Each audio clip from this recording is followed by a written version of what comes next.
started, huh? Look at that. Well, what happened was last Friday. Yeah, what happened was last Friday the monitors got switched, and so my chat screen is right in front of me, which is pretty good because I can sort of see it. And the main screen, the feedback screen that shows me what you might be seeing is over there. And I was looking straight ahead, and no. But it's Monday, so yeah. What as it says here? What could go wrong? Let's find out by starting to do some things and finding out what could possibly go wrong. Just as a reminder, and I'll mention this a couple more times during the stream, I'm going to be away Wednesday and Friday for sure, getting back late Sunday, so I don't know if I'm going to be able to stream on Monday or not. So I'll definitely be back a week from Wednesday. So I'll definitely miss 2 streams, Wednesday and Friday, and it's likely that I'll miss a third next week, Monday, but I'll be back a week from Wednesday, so I'll definitely miss 2 and possibly miss 3 otherwise scheduled streams, if that makes any sense. And if it doesn't, well, you're used to that if you've been on this stream before. Just, incoherence is kind of a feature. I'll probably, I don't know, I might work on this guy a little bit today. It's coming along okay. I like Nicole's idea. I have to keep remembering to look over there to see if I'm on screen, of painting some of these bits the glossy green. I think that looks pretty good. So I'm going to do it on the shoulders and the arms here, and one stripe here on the front. I'm tempted on the skirt thing here to try to do that there as well, but I'm not. It's hard to get the brush in there. I'm not sure. We'll see how the rest of those turn out later today. And then I need to wash. Oh, well.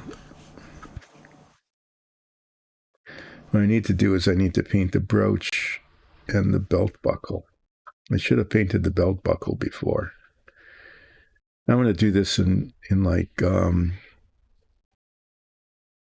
know, maybe gold. Here, the Shiranun colors are. I should do this before I do the wash on the cape. The Shiranun colors are green and silver. And so I've used, instead of a bright silver, I've used this kind of gunmetal-y color. It's a much richer color, I think. It actually looks fancier than if it were bright silver. That's my opinion, anyway.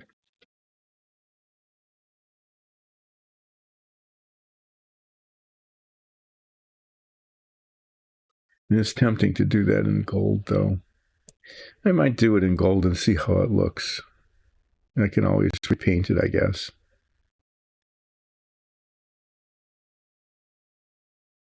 But there's that. The other thing, of course, is the Lotus-Ford that I've been working on. And let's see what happened. I put the rear bumper on. And the question is the rear bumper stable or not? And the answer is really. Why is that a problem? Well, that might be a problem.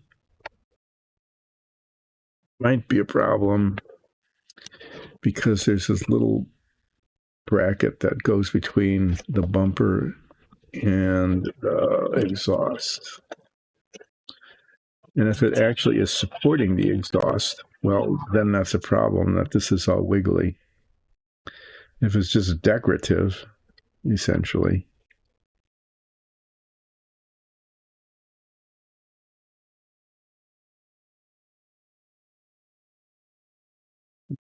Let's just see what happens. Doesn't look like it even fits. I'm working in the box here because it's a little fiddly bit. Tiny little fiddly bit. And if I were to drop it and lose it, then it would be lost. I kept wondering, what is this thing for anyway? It looks so weird. Like a wrench. It goes here.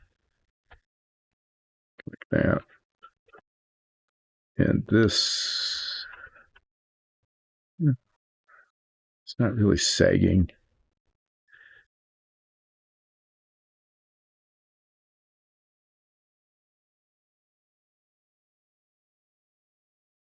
You know, I guess just looking at it from the side, I think that's just going to be fine.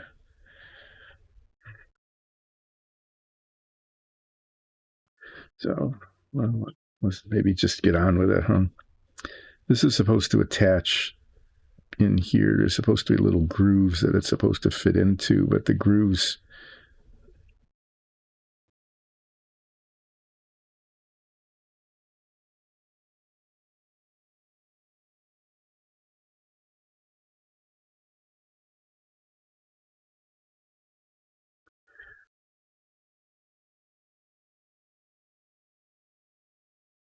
it's good. It's a good thing I checked. I had it way off to the side. You can see that, right? It's supposed to. It's like, why doesn't it line up with the stripe? Well, because it didn't line up. I'm trying to decide how to adhere that. There's no, I spent a whole lot of time on the engine, putting the halves together, sanding out the seams so you couldn't see the seams, detailing the transmission with different colors, making the headers different colors, and then you can't see it. That was just a total waste of time.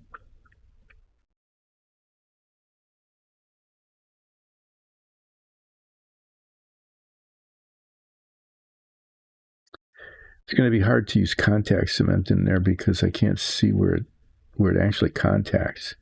What I think I might end up doing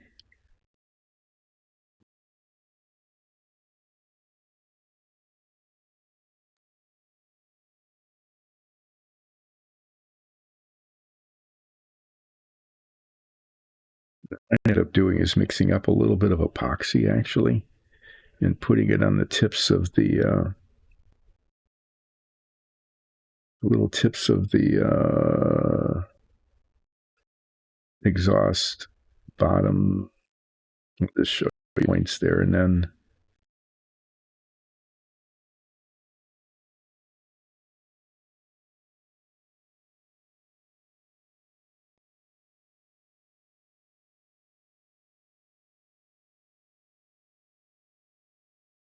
stick that on.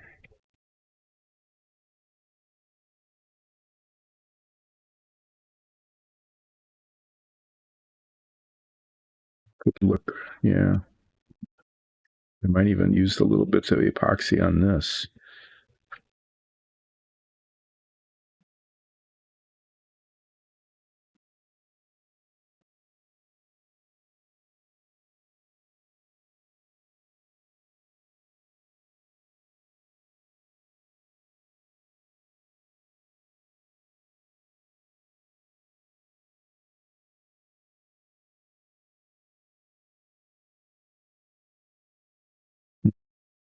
Yeah, this is just fiddly.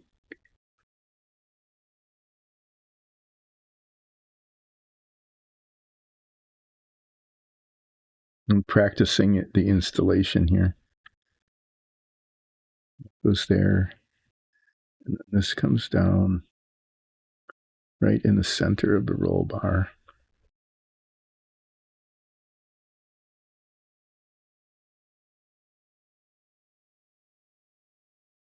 The, the bumper. Is this even sticking?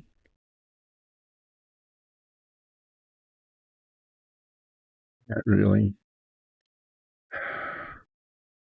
Okay, I'm just going to start over with this.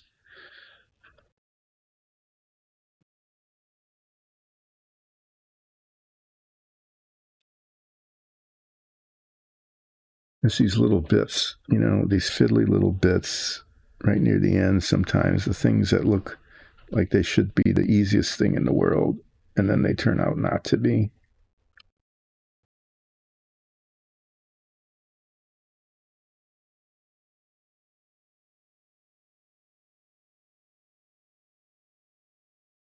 Like this looked like this should just go right on here. Just like that.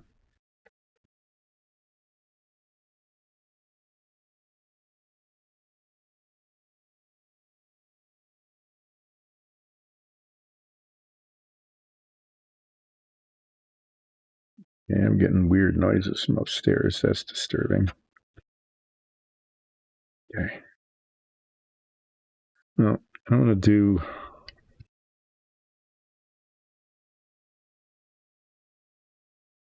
I haven't done this before, but I'm going to now. I'm going to use a little bit of epoxy on this. If you people out there are watching this, you'd say this is the place where you should use CA glue. Put a little dot there, a little dot there. Just put this on. And it's done, right? But the thing is that I don't always get things on where they should be on, and I need some time. It isn't even attached. And then I need some time to make adjustments. I'm going to use 5-minute epoxy, which means it sets up really fast. Okay, which is a good thing. I haven't used epoxy in ages, but I think these bits here are calling for that.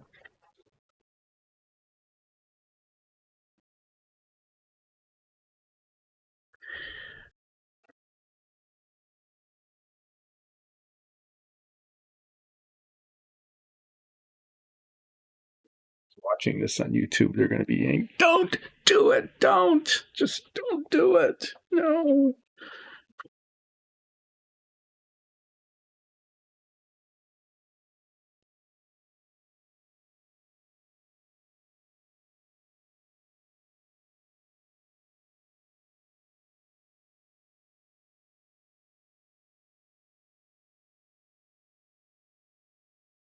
But the thing about the epoxy is that it will, once it sets, it'll stay. Okay, it won't be floppy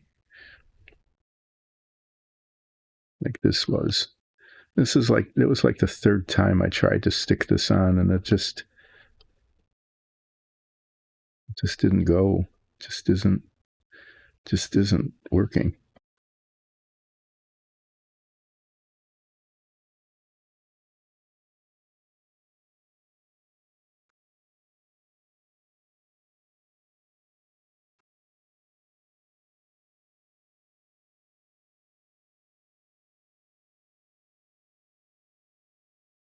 So in thinking about it, I did figure out, why is there a rear bumper on the car? Because it makes no sense, right? These things are moving like 100 and back in those days, maybe in Indianapolis, 180 miles an hour on the straights. They're way faster now, but back then, it's about like that. And on shorter tracks, still 9,500 miles an hour, pretty quick. And it was like, why is there a rear bumper? And then I realized that it's because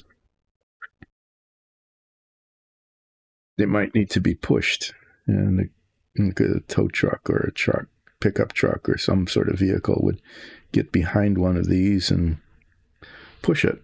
And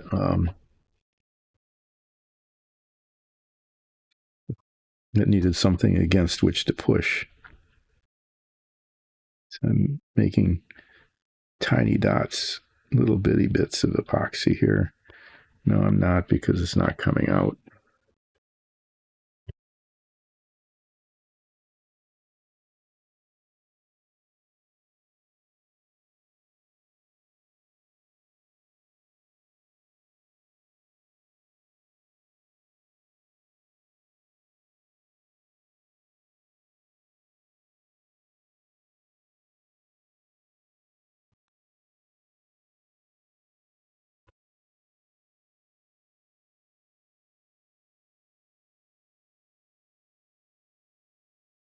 Okay, I'm going to mix this and get the rear bumper on. I'll be mixing more for the rest of it when it comes time to do that. I might end up using contact cement or the little wrench-shaped thing. Okay, this is a 5-minute stuff. It sets up. It takes 5 minutes to set up, and it gets everywhere.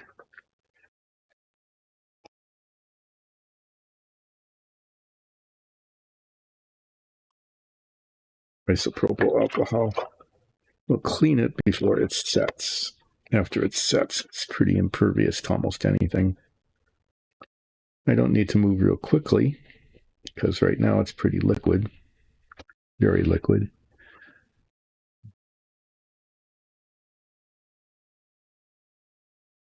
To get some of it on here.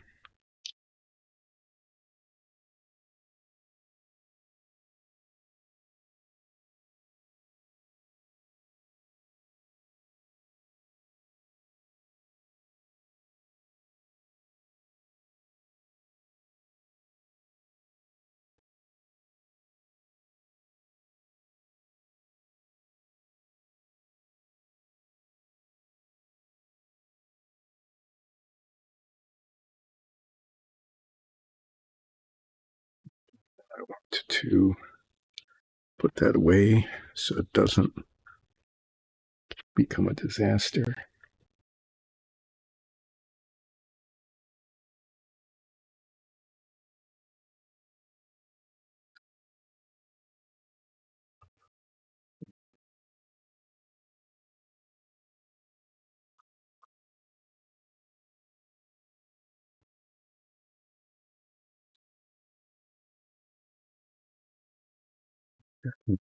This is why I'm leaving the tape on here.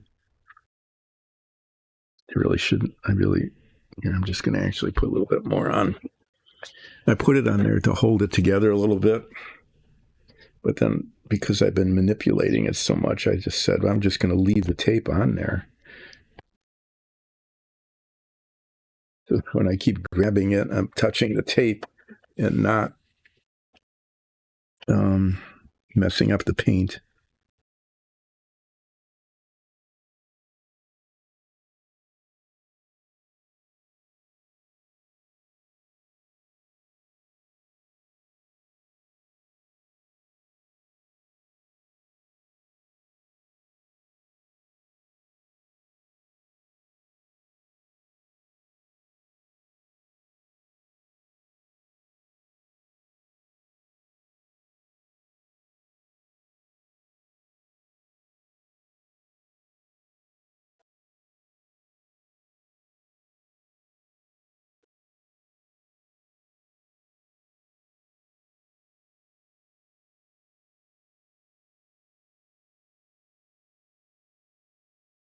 Yeah, and I'm going to end up holding this now for what, 4 minutes or something?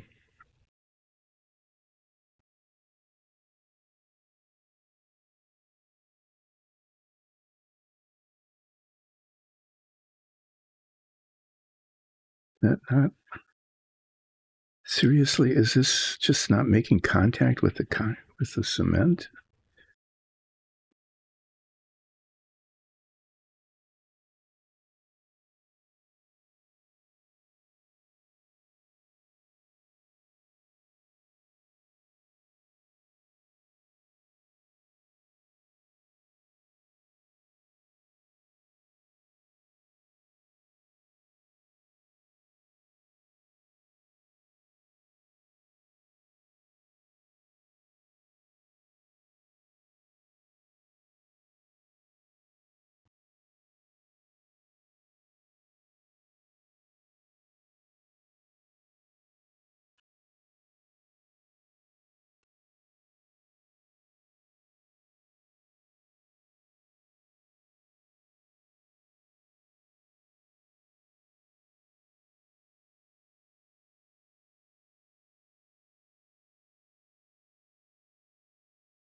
Okay, I'm just going to sit here as I'm sitting. I'm going to stay sitting and just hold this for like 2 minutes and see if it sticks. This would be a good time to have music in the background. One of these years, maybe the music will come back. We're playing the music on our D&D show, but not on here. It never did come back. So we purchased this music from a guy named Alexander Nakarada. He's a very good composer, and that gives us the rights to play his music on our shows.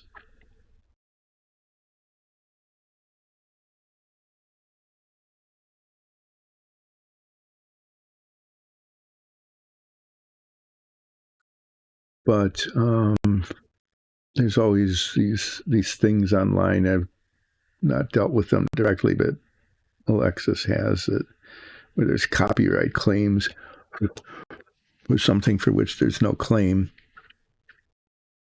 And that happens with Nakarada's music periodically, and it happened, I don't know, like half a year ago or more. And so we took the music off for a while, and then it got cleared up, but we never put the music back. Well, we did on the D&D show, but not on this stream.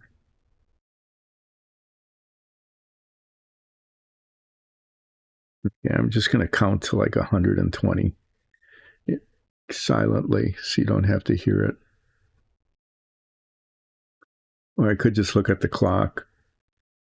I can't read it. 123, okay. 10:23.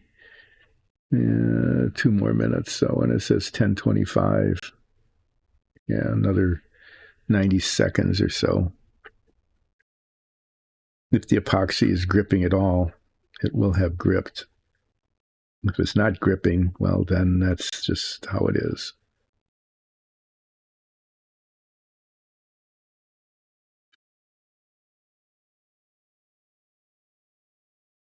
I could fill the time by counting. Like 47, 46, 45, 44, 43, 42. Oh, there's all sorts of little timers clicking away. Yeah, I never really paid much attention to them. Yeah, counting the seconds.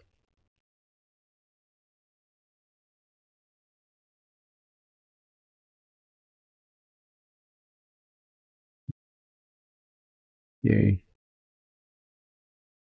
Well, if this is holding, I'm just going to let it set for a bit and do something else while it completely cures. To completely cure.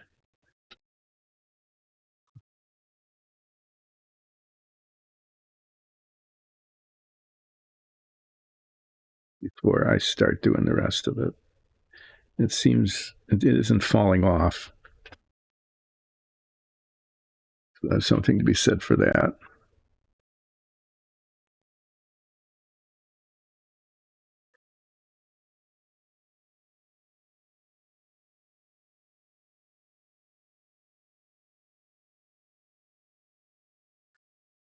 If I let it sit here for a while, well, it's not going to hurt. There are other things I can do while this is just sitting here for a while.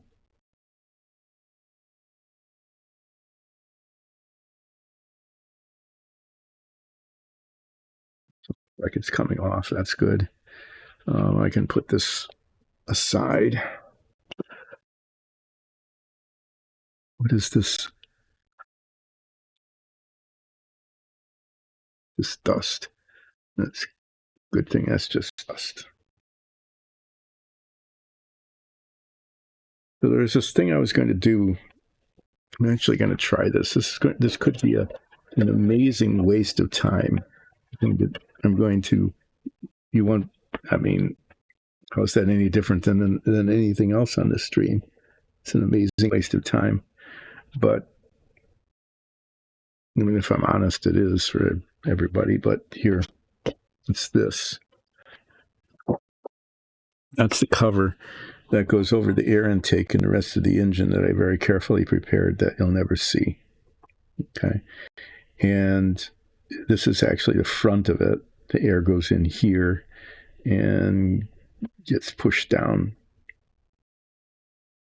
through that. And on the real car,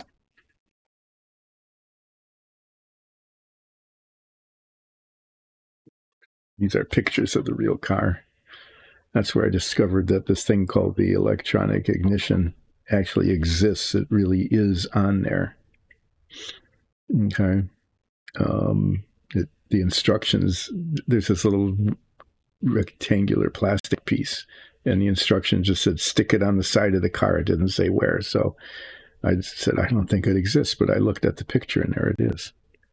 So what you're looking at here, though, this is the front. This is the equivalent here, is there's a screen on the front, a metallic screen that keeps basically chunks of tire and other debris from entering into the air intake. It's not like a filter, it is a screen. Okay. What's kind of interesting is that this picture of the car, it's just a black and white picture, it doesn't have the screen on it. This one does. You can see them way in the background there, behind the mirror.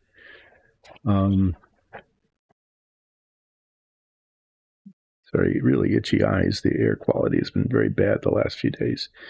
So just what I'm going to, this is just where it's going to be kind of a waste of time, but I'm going to try anyway. Because I'm going to see if I can make a screen. I need something thin. I was thinking of just using paper, but I think that'd be too thin. So I've got this little piece of cardboard that I just tore off of something. Just tore it off. And what I'm going to do is trace the outside of this and cut a little piece of cardboard off.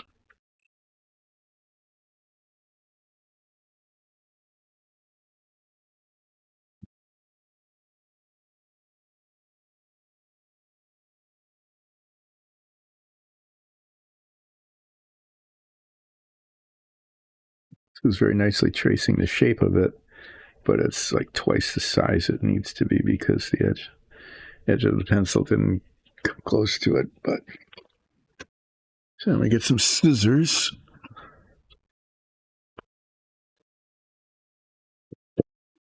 Little scissors. These might work. I'll try these. And then this should be cut inside the line here. Should be approximately the shape of the front of the air intake thing.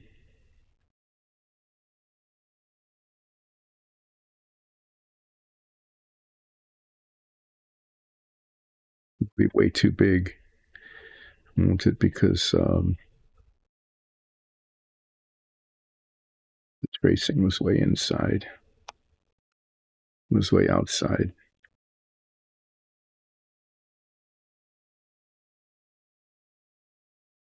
Nice sharp scissors anyway. No, that's not good. The thing I just looked down on the floor was the paper on which I was mixing the epoxy. And somehow it managed to fall right where if I got off the stool that I'm sitting on, I get off, I would stick my foot in it.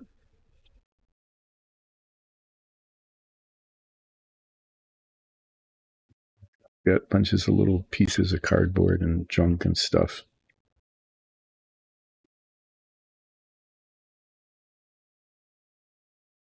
So if I get this to the right size, which needs to be a little bit smaller,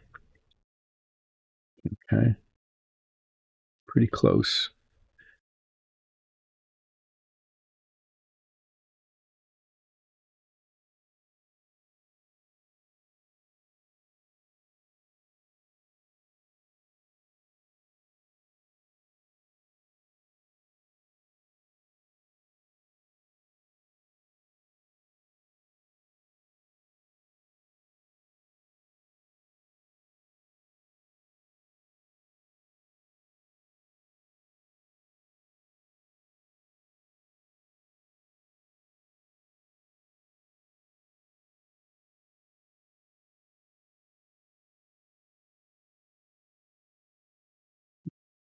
not too bad.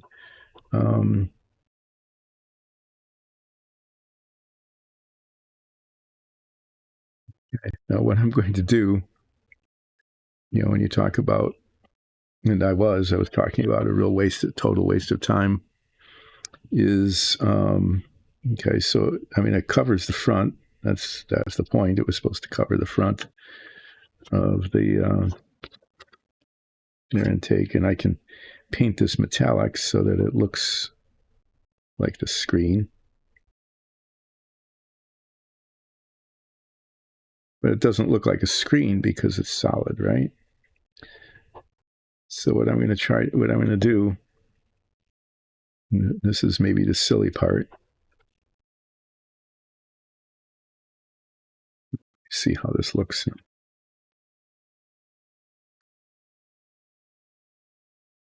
Saliva on there makes it kind of stick.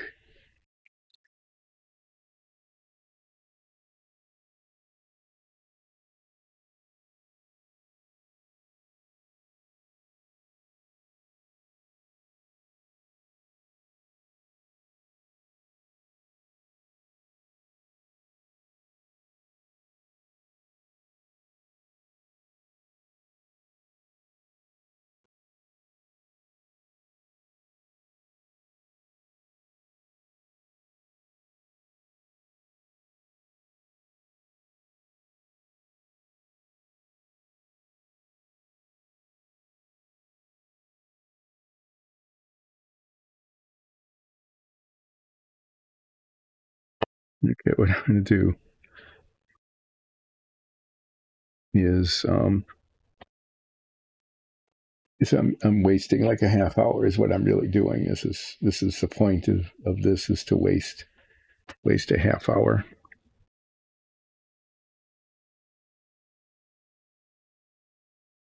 And I'm going to poke it. I need a thing to hold it down.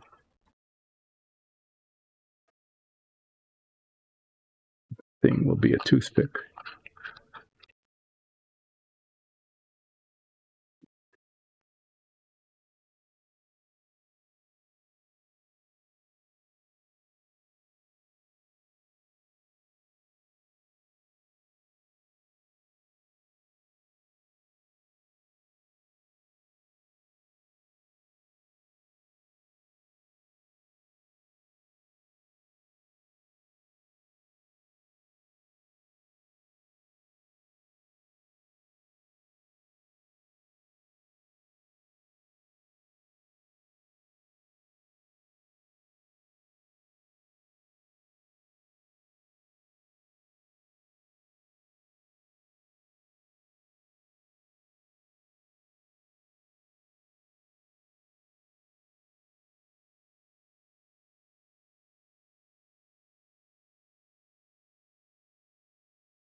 This is proof of concept, right?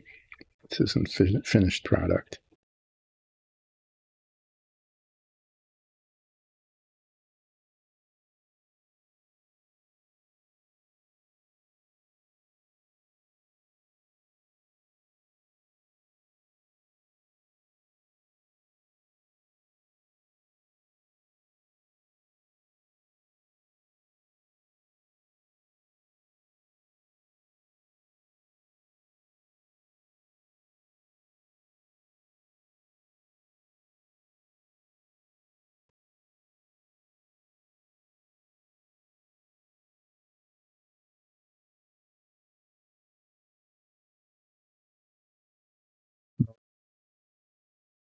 What this ended up looking like a piece of cardboard with a bunch of little holes punctured in it. Not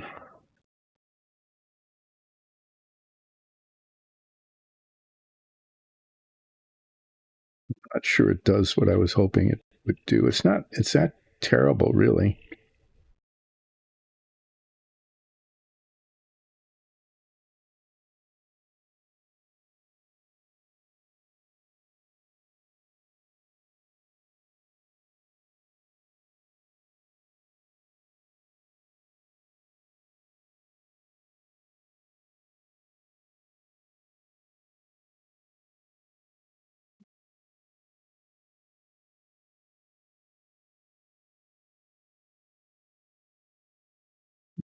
See it here. Yeah, so I was trying to punch holes in it to make it look like a screen, and you know, it's got holes in it, but it's really not. It's really not quite what I was hoping for.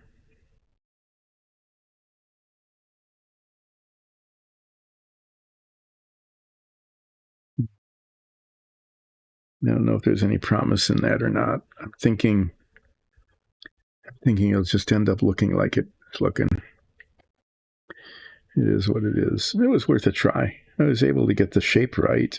I mean, that would be kind of nice on the front, but the inside of the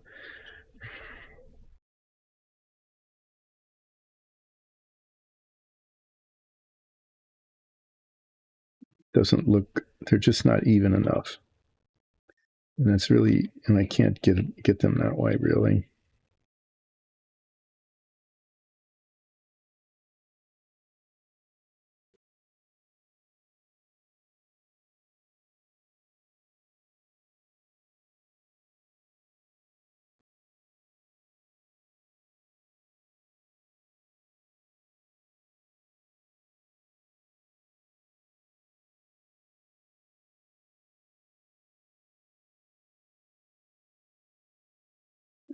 What I'm going to do.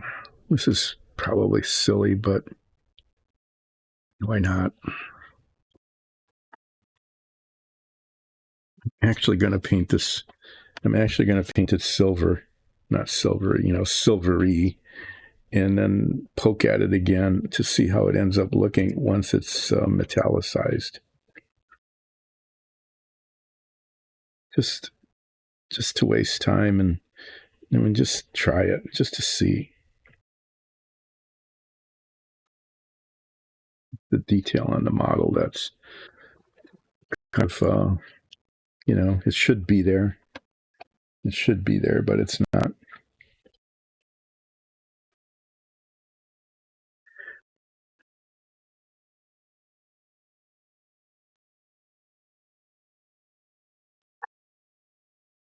Painted just aluminum. Put these paints away. So now I can't. All like backward. Just a second.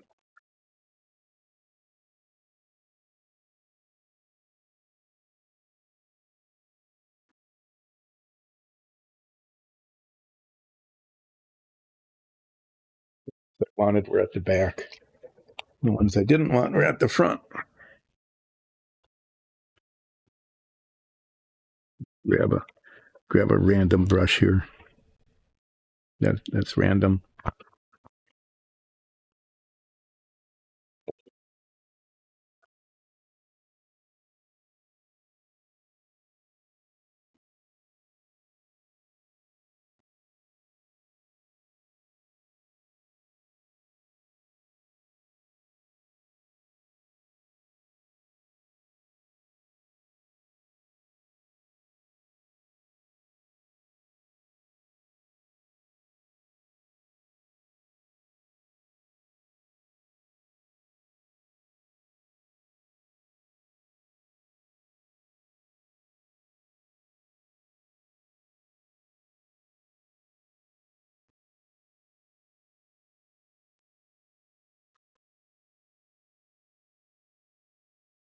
There. Now I did a waste of time thing. I'm going to set it over here and maybe remember that I did this.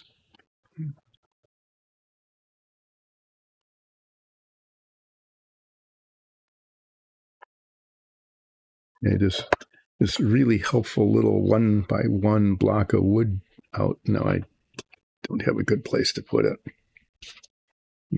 This, don't need this. Okay. I'm just waiting for the epoxy to fully harden before I mess with that anymore.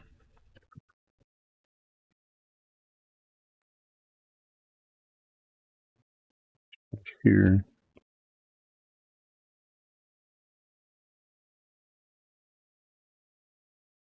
Pick that up before I do step in it. I do not want to step in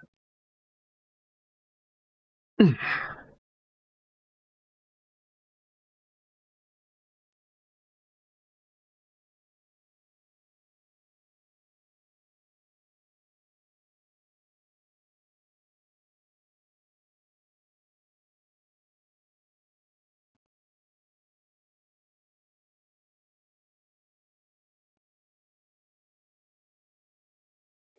Going to do is I'm going to paint the brooch here.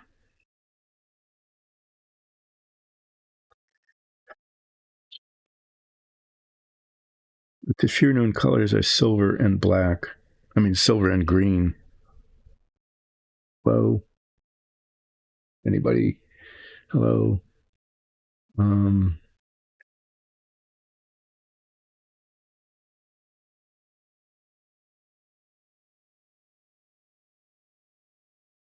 I just don't see any gold on here. I don't see gold. I just know.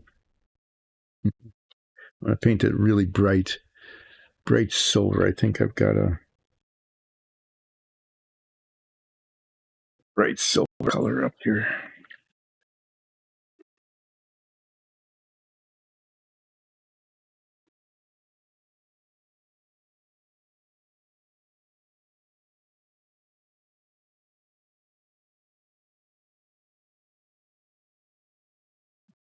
Silver. One of these two silvers is shinier than the other silver.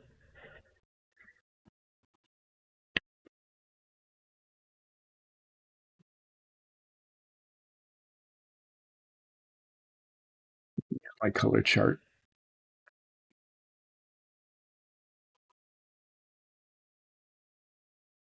No, you could use the metallic paints, but I'm going to use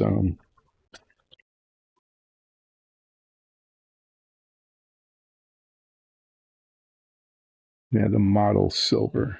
This one's really nice and shiny, very shiny.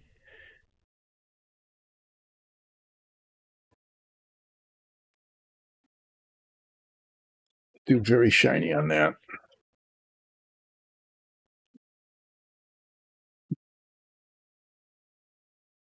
Did I pull the other one out too? No. Might as well use them all and use this one on the belt buckle.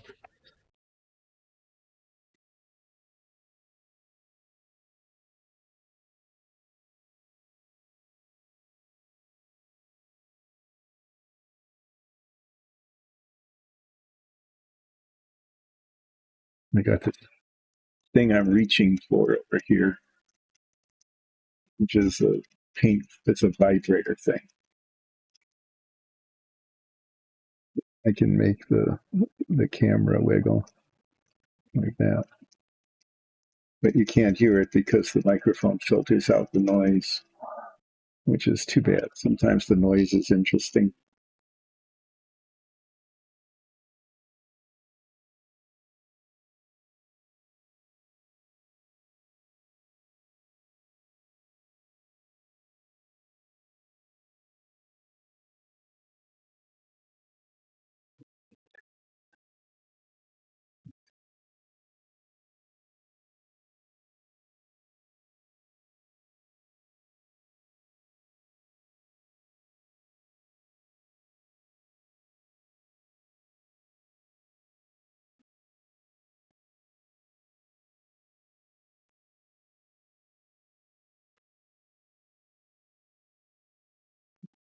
Times more than I need there, as usual.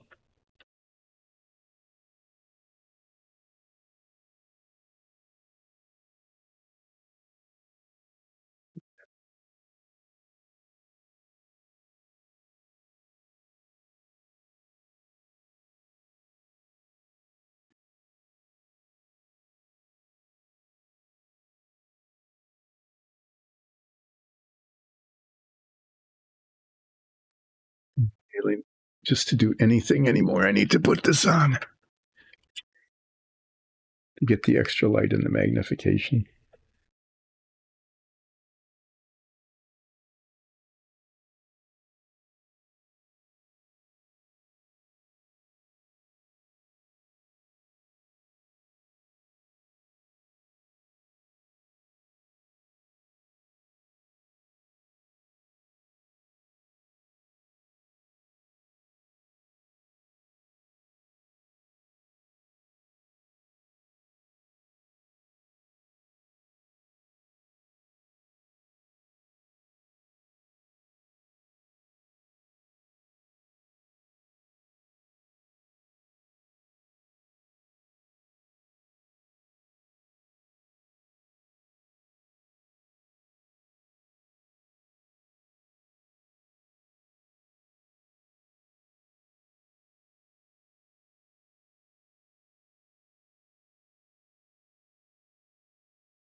Doing this before I wash the green.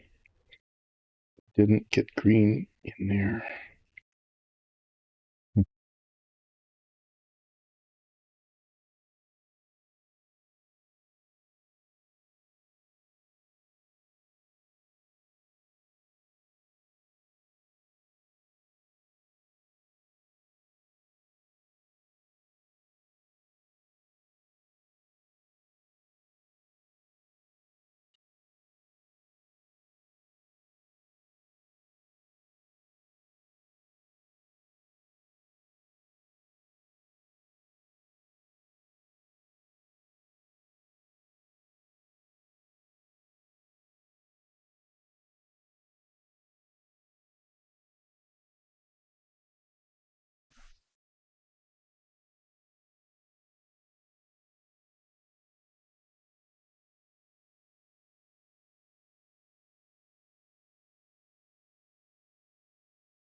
I mean, it's kind of looks okay. It's not as good as the metallics, though. I'm kind of tempted to go back over this with like the chrome metallic that I've got.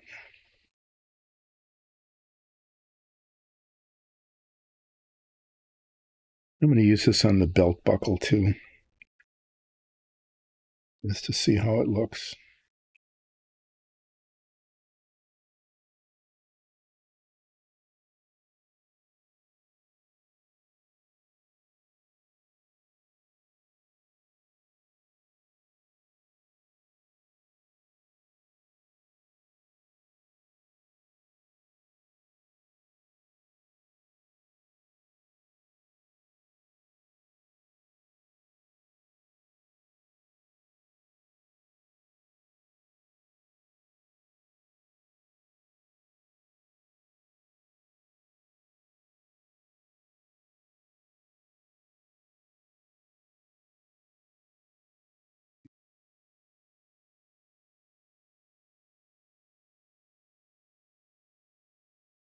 It looks like it needs 2 coats, which might be just as well if I use another color over it. Not another color, another shade.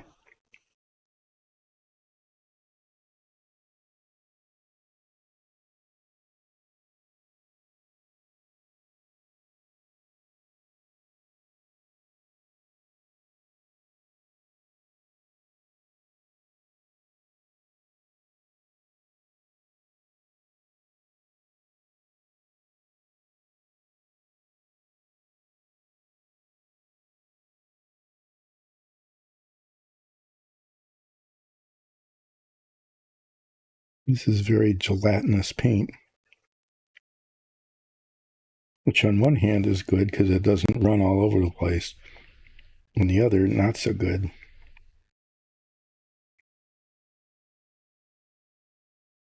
It kind of pulls on itself.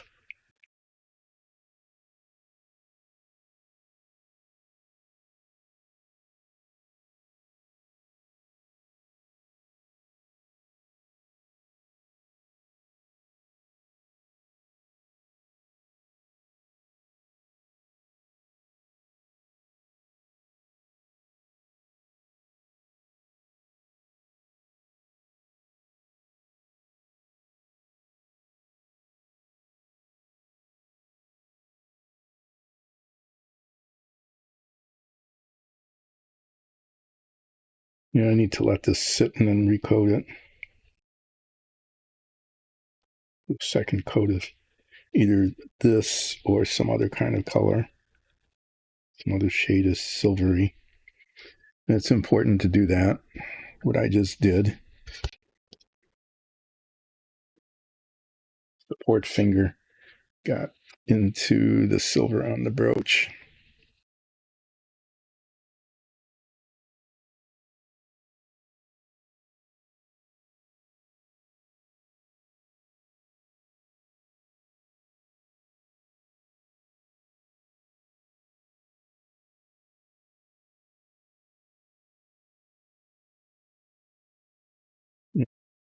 Didn't get the green, the base coat green into this little spot right here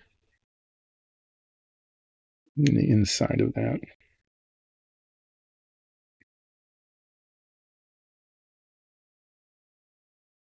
Well, other than needing maybe a second and maybe third coat, that's a good color. That's a good shade for that. It's really nice and bright. The metal flakes are large, and so they sort of sparkle. The metallic paint that I used on the car and on the other models is much finer. The metal flakes are much finer, so they don't look all sparkly like that. They look just like plain metal.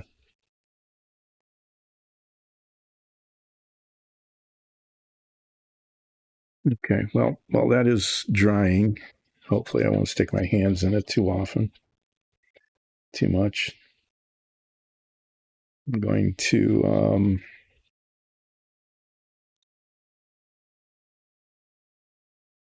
repeat what I did here, is get the glossy green out and paint glossy embellishments here and here, here and here, and across here.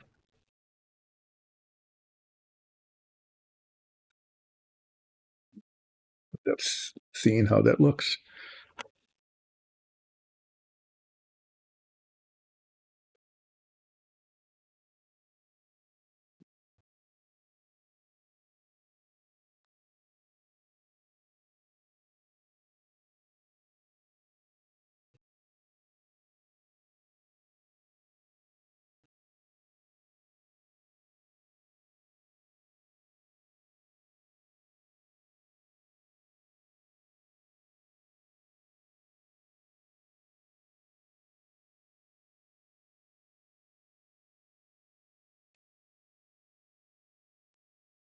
And then I'm going to go back to the car, the race car, and see if I can't get the exhaust and that little wrench shaped support thing attached.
Just doing the sticking my finger thing in it again.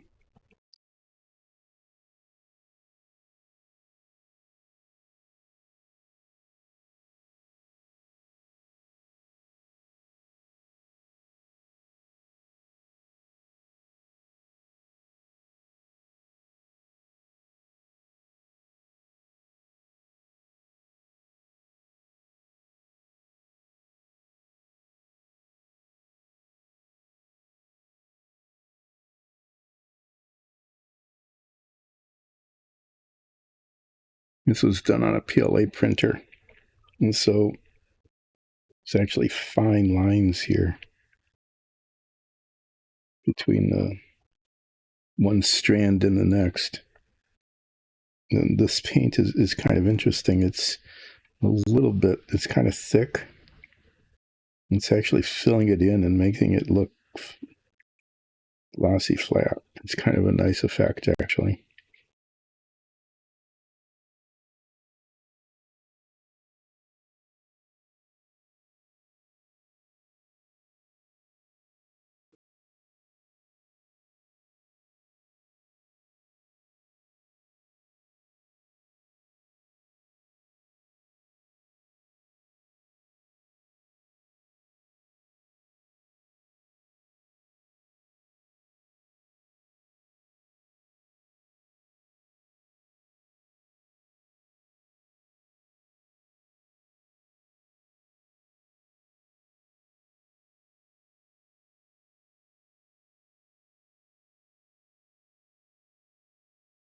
putting it on kind of a thick coat just to keep it uniform. I don't want to have to go back and second coat it particularly. That even not particularly at all. I just don't want to do that. So there, like that. I'm going to do there like that on the other side.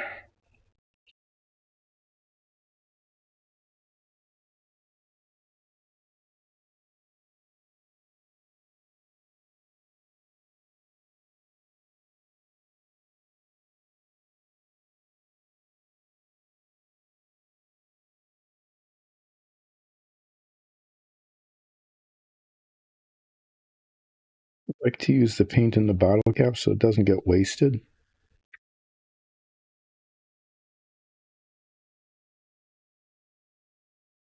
Painting dungeon tiles, that works really well because it goes through a lot of paint real quickly.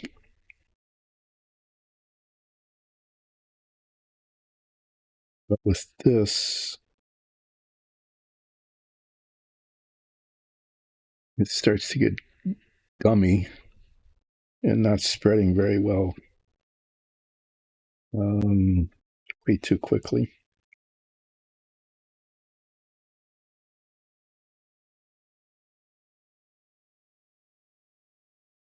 I used a little of it, but not that much. Not as much as I would have, say, liked to have.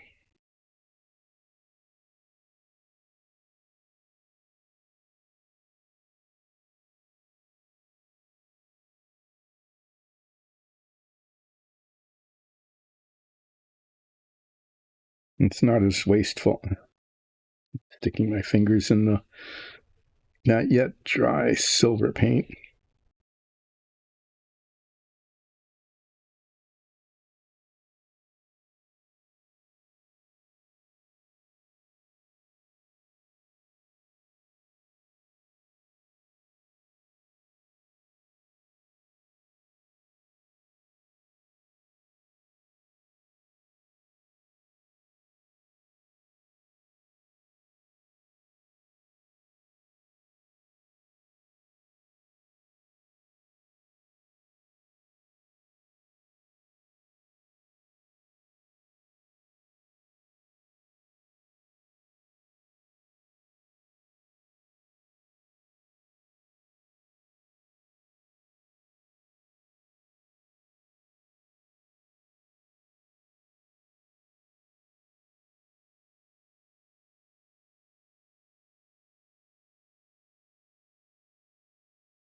Done with the shoulder here. I'm going to clean my brush. Maybe. It's okay. I'm going to paint this next.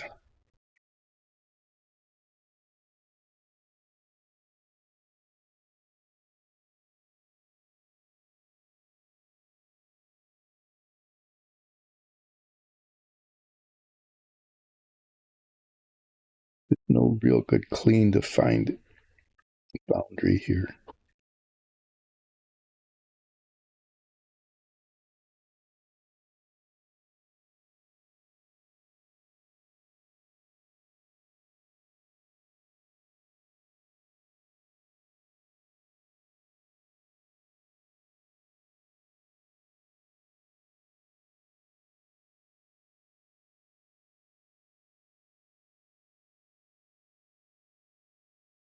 Ooh,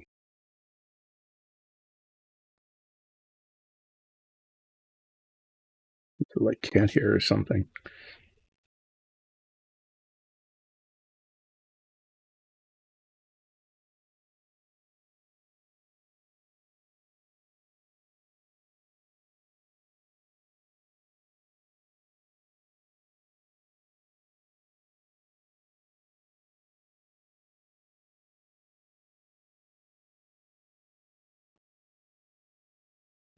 That click was. I don't like clicking noises when I'm doing this. It usually signifies something getting bumped.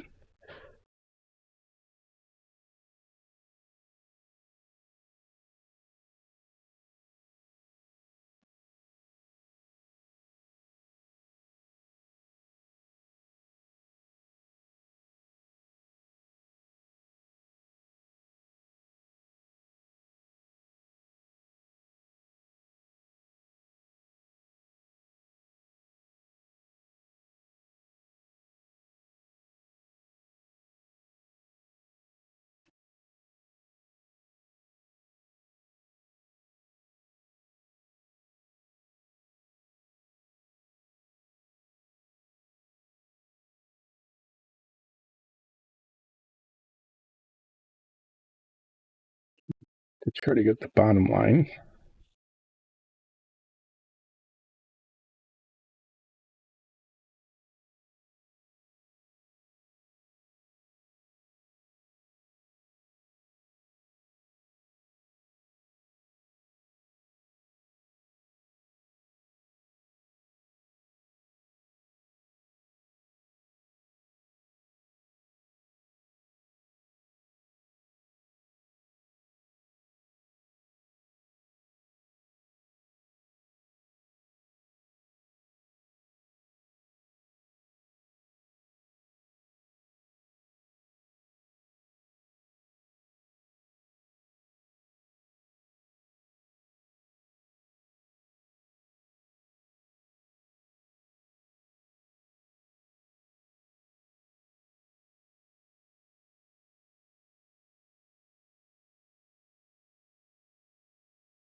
There. I mean, other than the fact that I stuck my hand there and wiped the paint off the shoulder, that was very clumsy. Fortunately, I didn't stick it on anything else.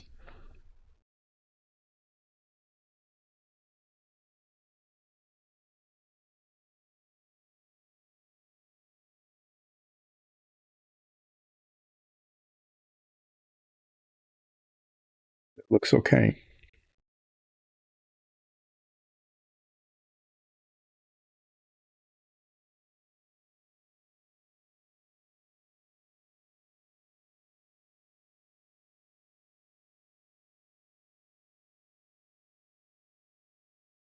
Now, what I need to do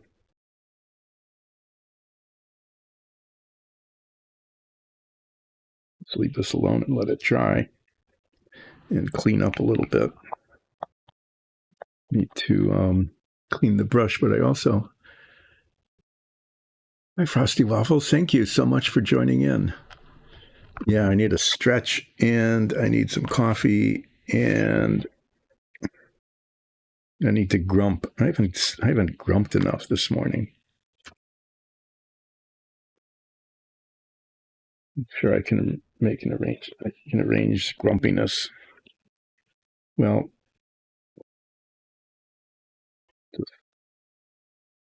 yeah,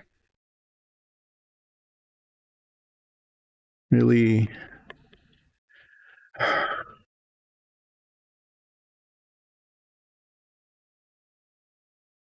There's enough paint on there yet. No, just it's you rotate these things and then there it is. There's the spot that got missed somehow.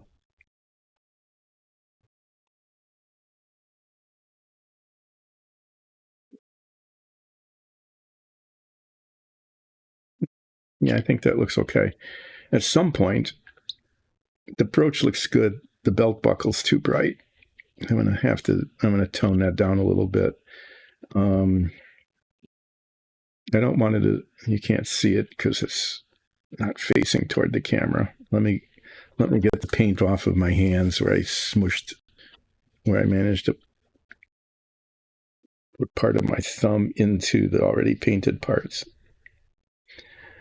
So if you ever decide to do painting and modeling, some of the things you shouldn't do that I do is like when you're holding it and rotating it and things, is really pay attention to where you're putting your fingers. Because I tend to stick my fingers in the wet paint. And it's just not good. Okay. So that one I think looks okay. That bright silver, that looks decent. This is too bright for the belt buckle. I don't want it to be as dark as this, the embellishment on the cloak. So there's like an intermediate shininess that I'm going to just paint over that. I might use this other silver that's a little bit less shiny, a little bit less white, I guess. It's still shiny, but it's less white. And I think I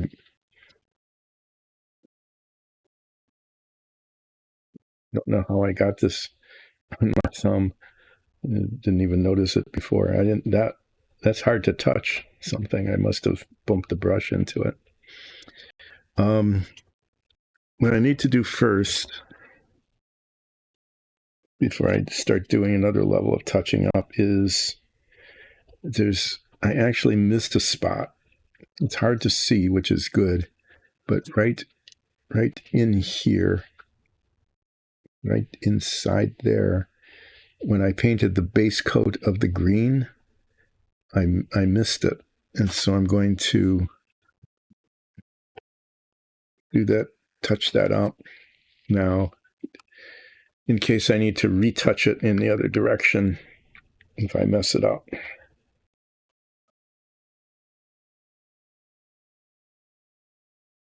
And I'm going to do this. I'm going to make an effort. I'm going to try to do this without touching the wet paint. I don't even need to squeeze out drops. I need the tiniest little bit on the end of the brush here. And it needs to go in here.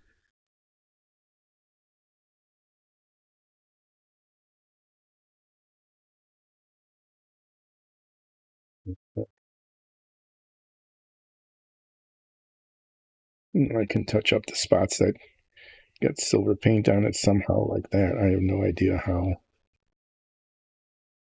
But the edges just aren't.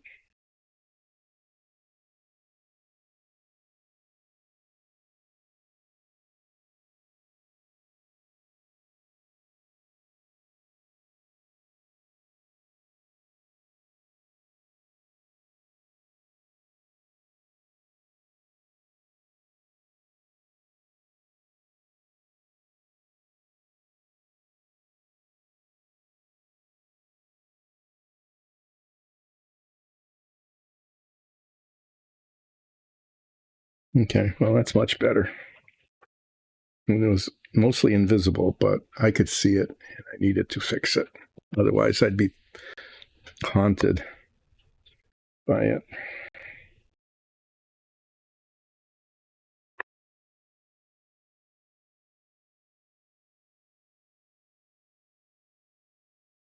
Just lay it down so you can see what's going on here.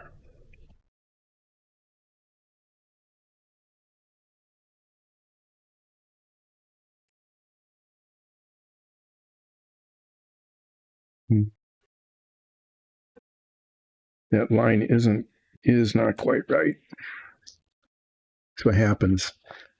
I wanted to just like you said, take a little stretch, but I just can't when it's just not right.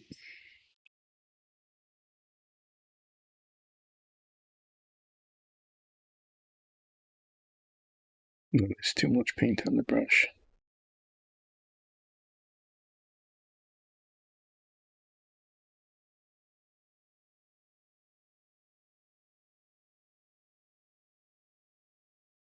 Yeah, see, it wasn't much. That was definitely worth the time and clean the brush, get paint on the brush, clean the brush, get paint on the brush, clean the brush.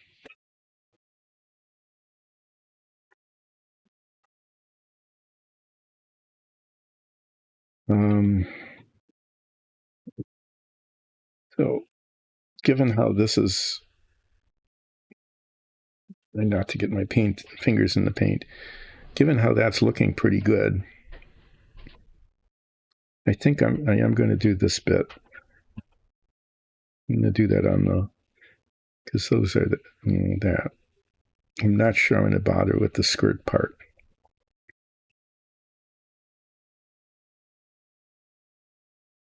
I'm going to go wet. It doesn't seem to need another coat. That seems to be okay.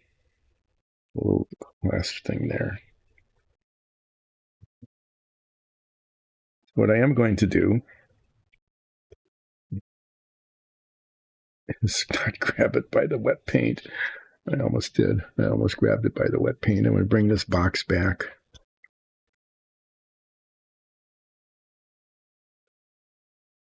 I'm going to check out, see how the car is doing here.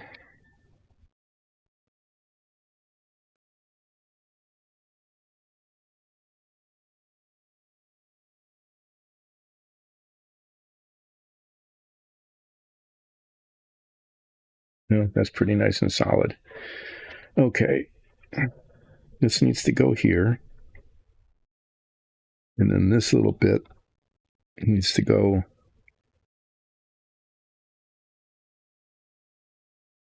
between the bumper and the exhaust. It goes up on like that and down like that. It needs to be aligned. And it looks simple. It looks simple.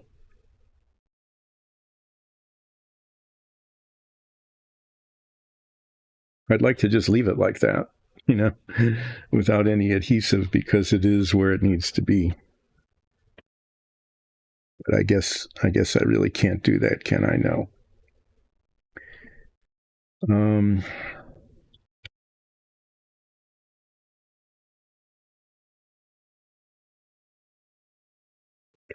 I am going to do this with epoxy. I'm going to put epoxy just on these little points. Those are the only contact points there. And get those down in there. And then this, I'd really like to use contact cement.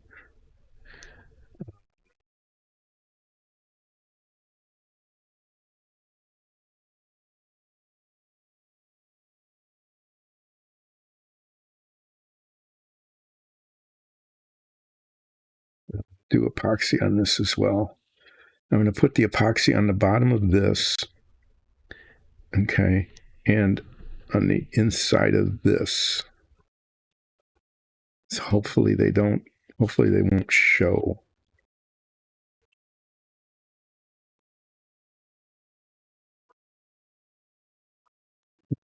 I'm doing a great job of just knocking stuff around.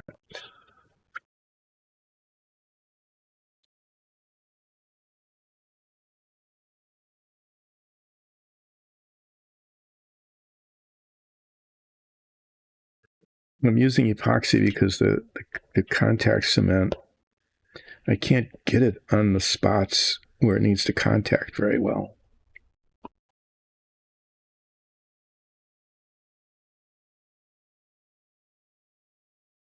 Because it has to go on both surfaces. This only needs to go on one of the two surfaces. So, for example, the two little prongs on the exhaust there, I can get it on those, and then I can set it in.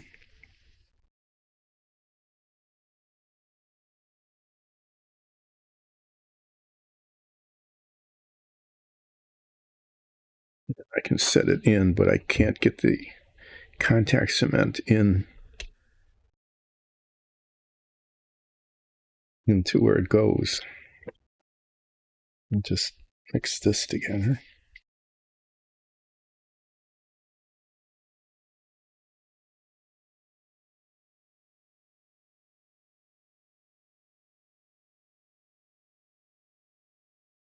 haven't really thought much about what needs to go next after these bits are put on. I'd been pretty good about planning ahead until just now when I'm not thinking ahead to what will go next.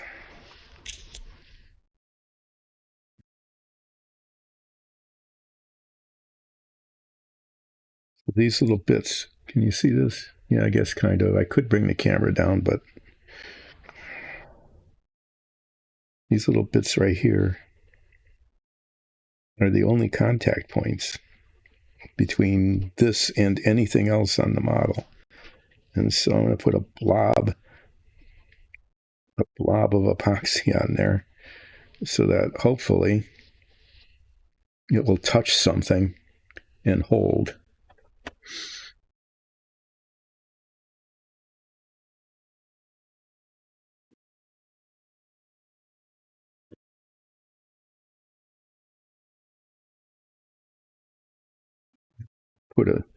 I should have done this before, a touch of epoxy on the bottom of this bracket. And on the inside of this is the bottom. I have to remember this is the bottom. And then I want this to be very much out of the way.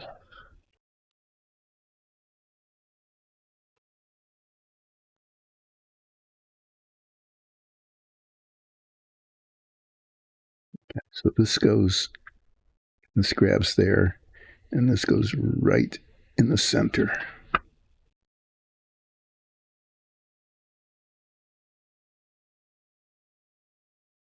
Center.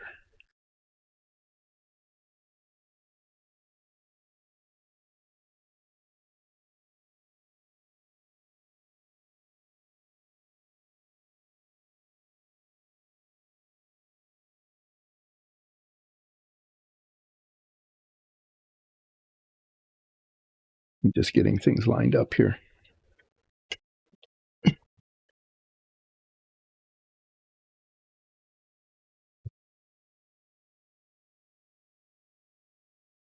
none of this moves after I am satisfied with it being aligned,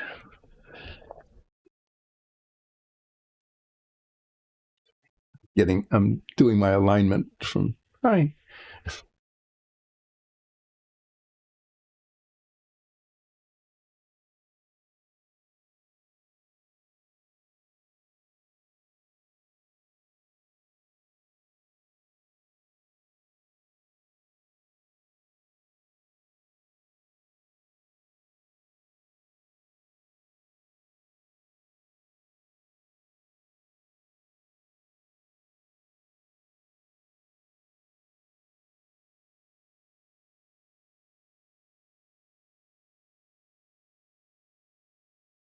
Looks like it's in the middle.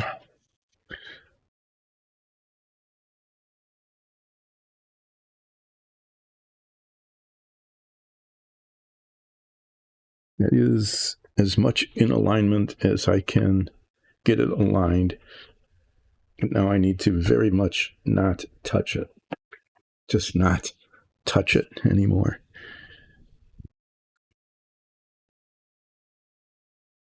Now the epoxy worked on the bumper, that's good.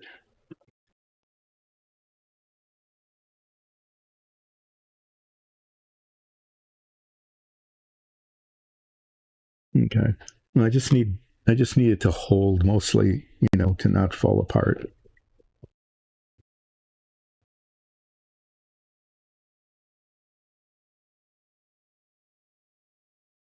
There.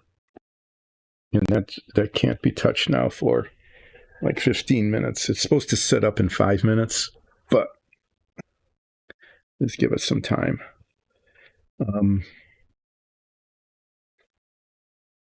So the things that need to be done next, they're not trivial. They're tiny.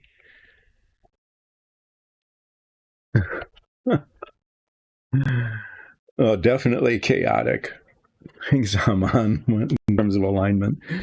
I would have to say, though,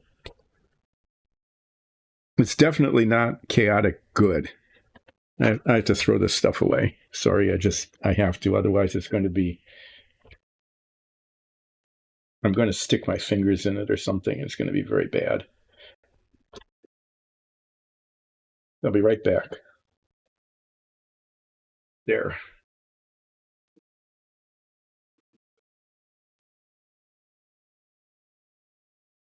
So the things that need to be done next on this, it seems like there's not very much, but it's just going to be here, put it on camera. I just did this bit back here. Got the Nerf bar. That's what it's called. Nerf bar. It's actually a rear bumper.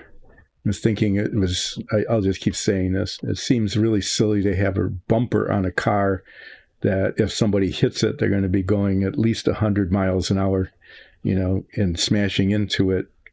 So that bumper is not going to protect it. But I remembered that these cars get pushed by other vehicles and they need something to protect it. And that's why that's there.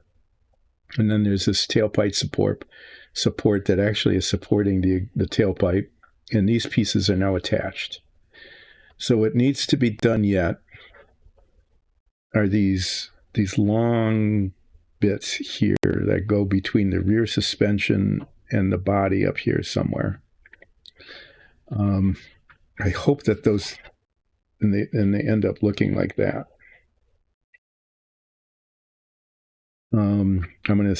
That's probably the thing I need to do next. These definitely need to go on before the wheels go on. I want all of this, including the decals, to go on. The wheels are not going to go on before this all happens. So I've got these 4 bits to put on. I've got the roll bar, which they said should be on already, but I'm going to wait. I didn't put it on because just manipulating it and holding it, it would have just been banged around. I need to get the clear wind deflectors and windshields attached, and then the mirrors, they're racing mirrors, not just regular mirrors, racing mirrors go on either side of the windshield. So what I need to do next is 11:30. I'm not sure if I'm going to get to it today. I might start playing around with these just to see if I can get them to fit. Is these radius rods that go here. Okay. Those look like they need to go on before the decals go on. If the decals get in the way of these, they need to be adjusted around it. I don't know. The side decals are huge. They're just massive because there's about a dozen different sponsors. And they go on the side of the car here. So I've been kind of reluctant to put these bits on. I could have put them on before even assembling all of this because I wanted to see where the decals go. I could do this. I could do the windshield and the wind deflector. Those are clear plastic parts. I haven't taken them off the sprues yet. But I suppose I could do that. It's getting really close to putting the decals on. I'm not going to do that this week. The decals are going on after I get back from my trip. But the car is chaotic neutral sometimes. There have been times when it has turned into chaotic evil. There have been a couple of instances where it has lapsed into the evil side of the continuum. There was one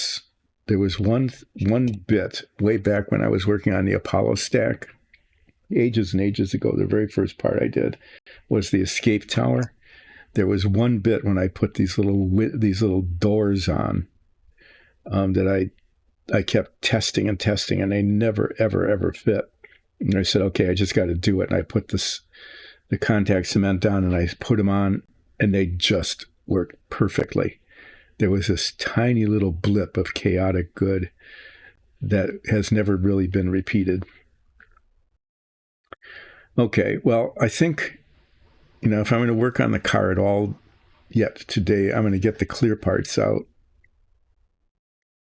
And then I'm going to take a look at the decals and try to see if these radius rods, these rear suspension parts, are going to get into the way of the decal or not. Because if the decal goes like around them, it's fairly easy to puncture just a tiny little hole in the decal so that these fit through it. But it's really next to impossible to fit a decal over a part like that. So that's what I'm going to do.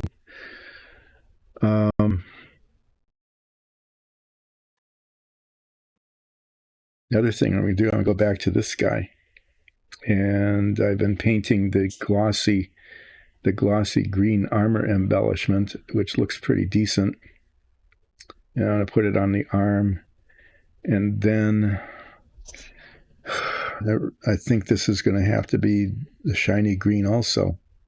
I think that once I get it on the arms here, it's just going to look like that needs to be done.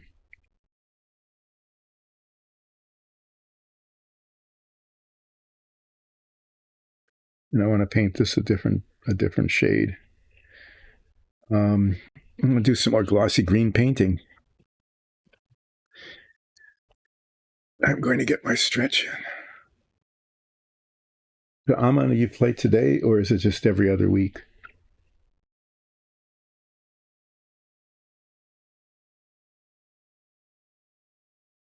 This is the day when you give the character who's switching out your gift in your letter.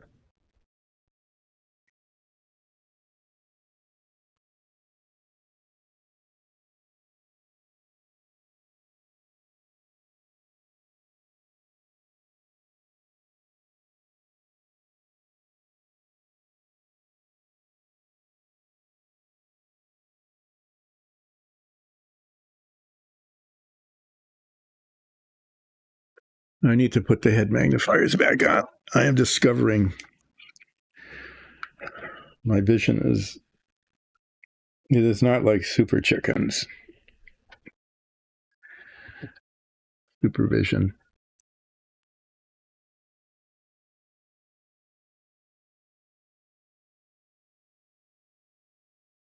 It has supervisions. Super chickens.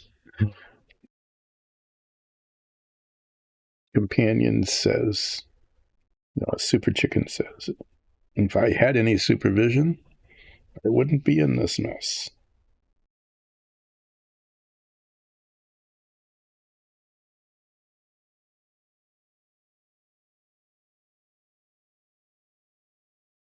Back in the day,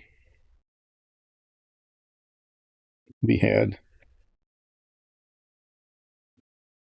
really fun cartoon heroes. We had Super Chicken.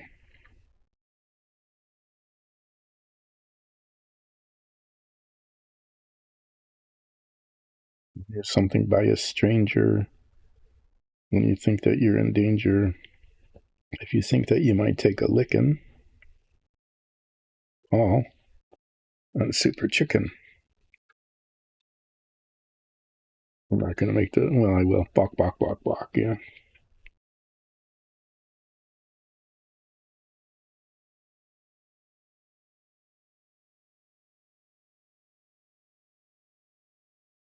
In order to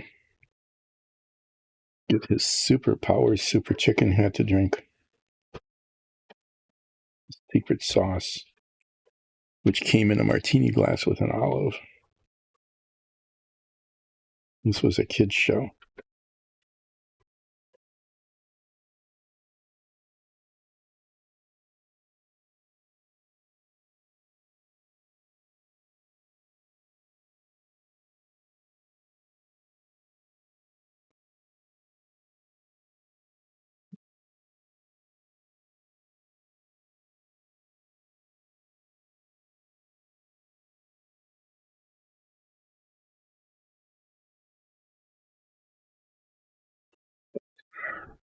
Life was different then. Kids could do things.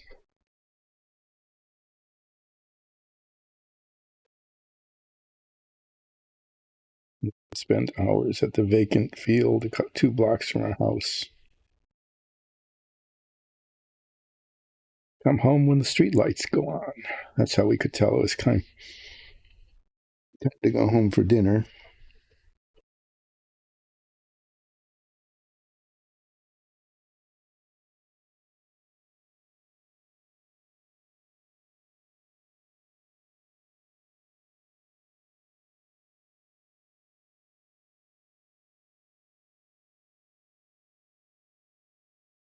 Whereas part of it was that the vacant field was like across the street from the precinct police station. So parents thought it was safe. That didn't keep,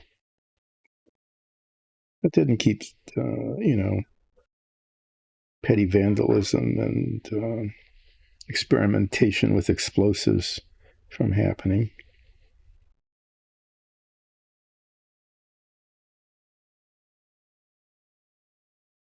As my brother likes to point out,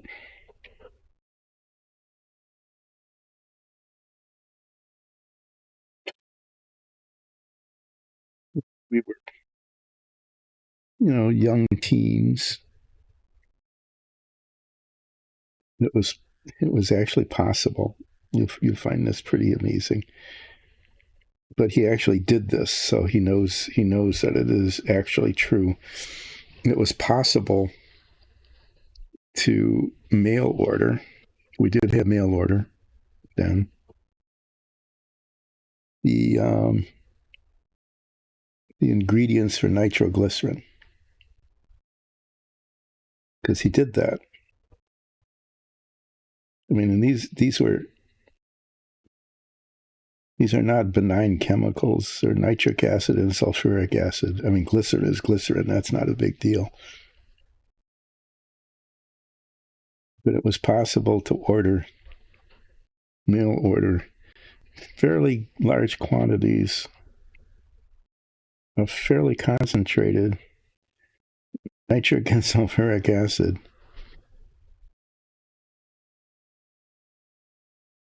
which were then combined in the basement with glycerin. Definitely not shaken, okay? That was a thing you could do.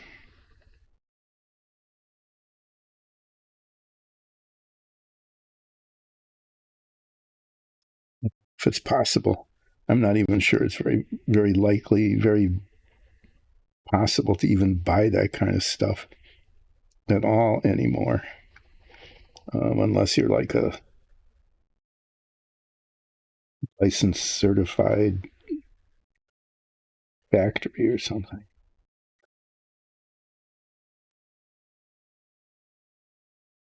Things we could get away with. So he didn't make a lot of nitroglycerin, just a little bit of nitroglycerin.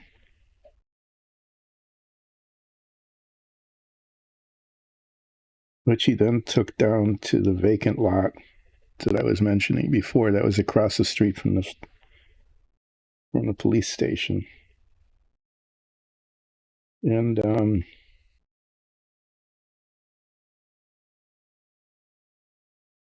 dug a hole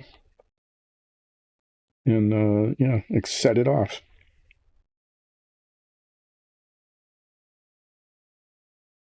Had a long time fuse. Great. See that? See what I just did? No, you didn't. I just stuck my thumb in the shoulder that I had painted before earlier. And I'll have to repaint that and get the paint off my thumb.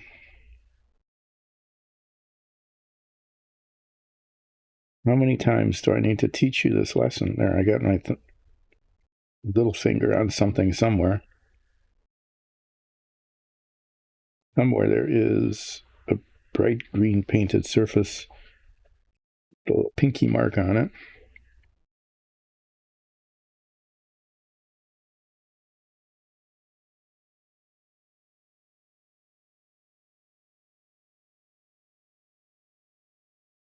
I wonder where. Right there. There's a spot that like that was painted. Yeah, it isn't now.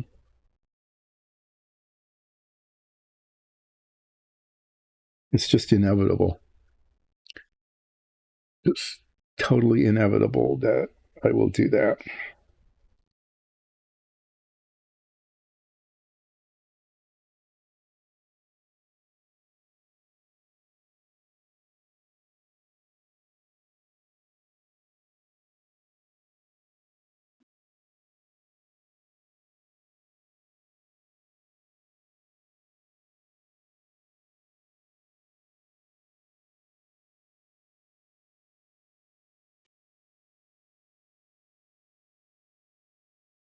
I don't know where it is.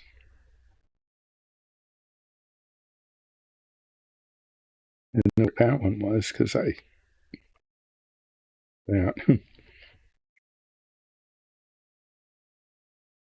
I got the thumb one fixed. I didn't get the little pinky one fixed.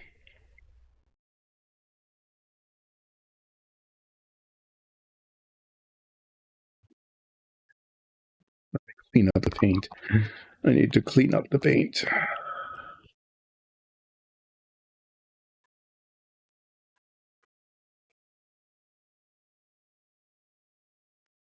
I've been going through a lot of paper towels lately.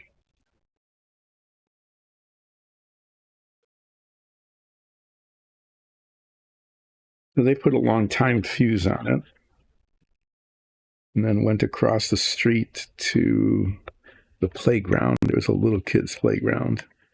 There's a little kid's playground and a big kid's playground. And I think the difference between big and little kids was somewhere around age 10. It wasn't strictly enforced. It was just the kind of stuff that was on in the playground. The little kids' playground had a slide and monkey bars, which you don't really get anymore because they were incredibly dangerous, and a sandbox. It was a pretty good sandbox. And swings. And I think they even had one of those bucket seat swings for little kids. In the big kids' playground, the difference was that the monkey bars were like twice the height and twice the size, and the slide was twice as high. And the swings were also high. You know, the part where they hang, the bar from which they hang, they were like 50% higher. And there was no sandbox because that was a little kid thing.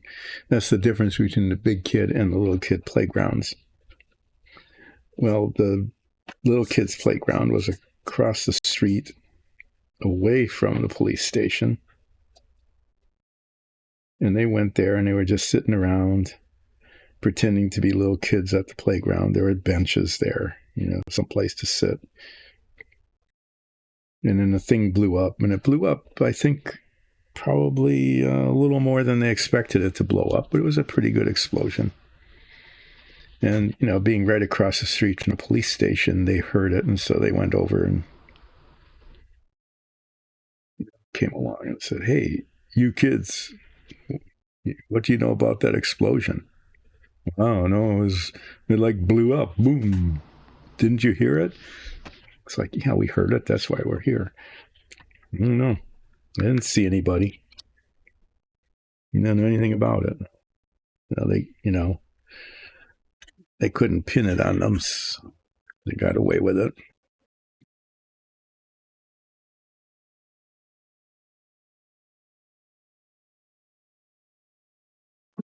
I suppose, as far as delinquency goes, it was pretty creative getting the materials for nitroglycerin and actually blowing it up, making like a 1.5 foot diameter crater in a field that had to be filled in so it wasn't a fit, trip, and fall hazard. Right? You didn't want that. Okay, I'm going to repaint the belt buckle a slightly darker shade of silver. See how that looks.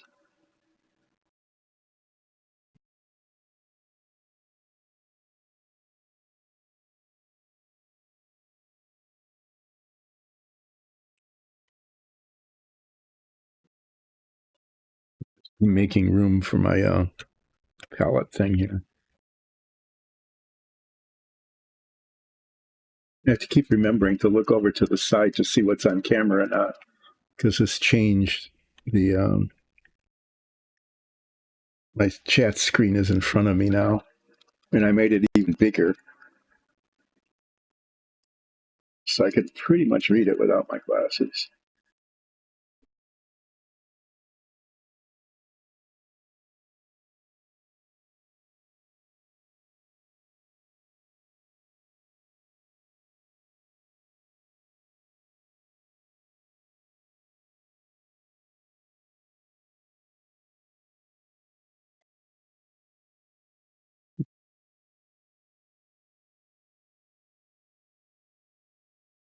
Yeah, so they got away with all sorts of stuff.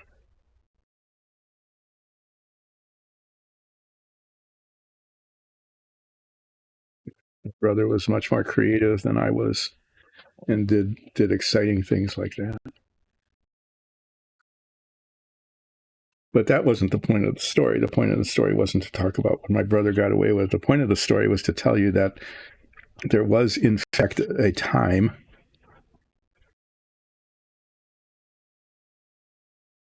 when 12-year-old, 11 or 12-year-old could order the components of nitroglycerin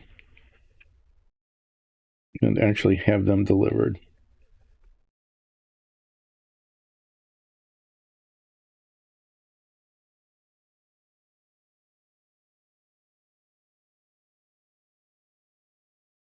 And I don't think that people can, I don't think you could do that anymore.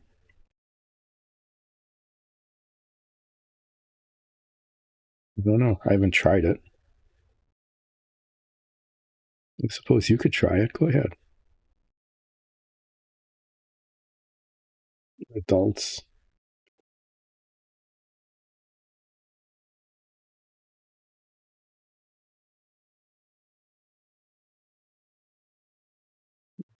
See if you could order the makings of nitroglycerin and mix it up in your basement and not blow yourselves up.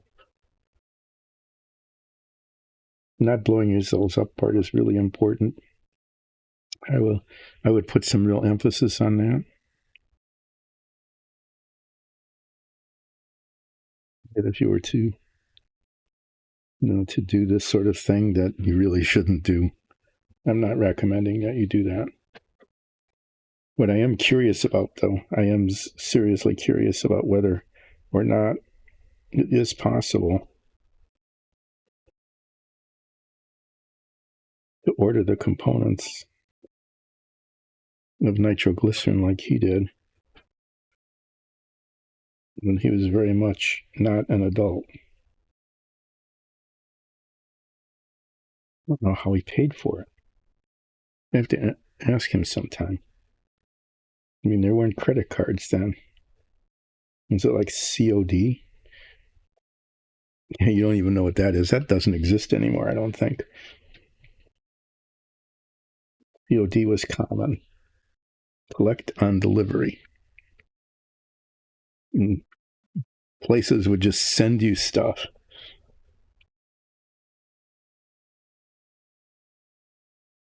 This is sort of bizarre. Think about this.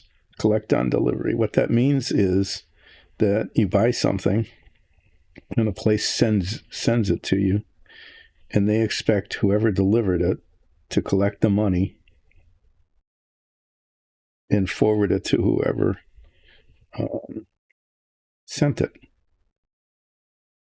So not only are you trusting the person to whom you're sending it to actually pay for it when it arrives, but you're trusting that the entire sequence of chain of people, the person who delivers it would actually be able to collect the money and actually forward the money somehow to the place that sold it. Can you imagine that? Can you imagine that level of trust going on today?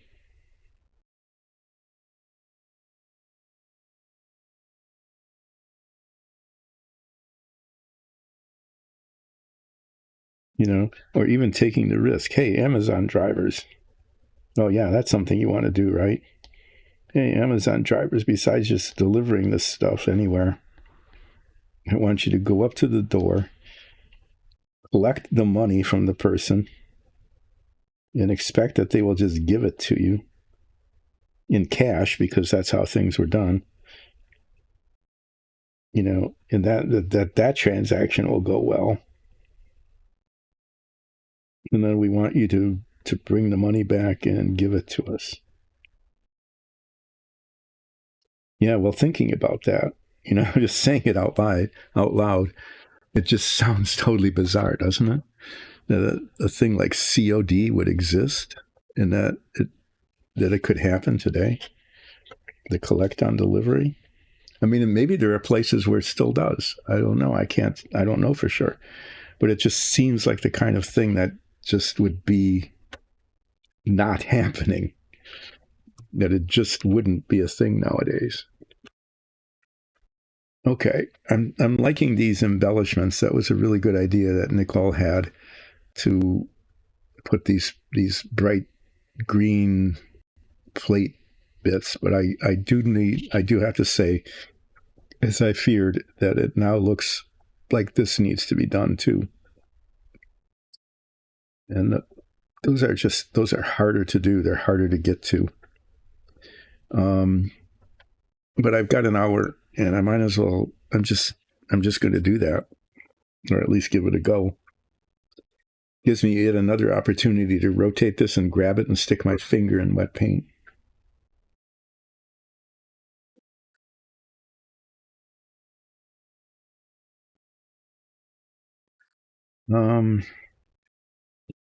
Yeah, and I get to wear my head magnifiers so you can see the top of my head. And I don't know, this camera has always been right in my face, but there isn't any other place to put it.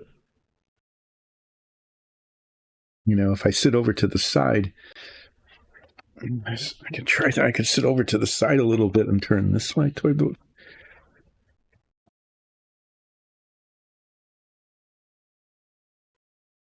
My production crew here, handling the camera and the lighting and my place, my location, my seating. I have to say my whole production crew is really not top notch. Which is me. I am it. I'm a camera person. My bench locator. I'm my director. Move a little bit to the left. I don't do a very good job of doing those things for me.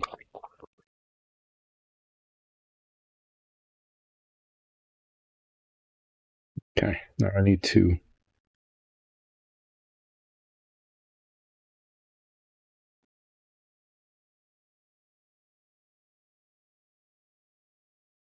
find places to rotate this and hold this.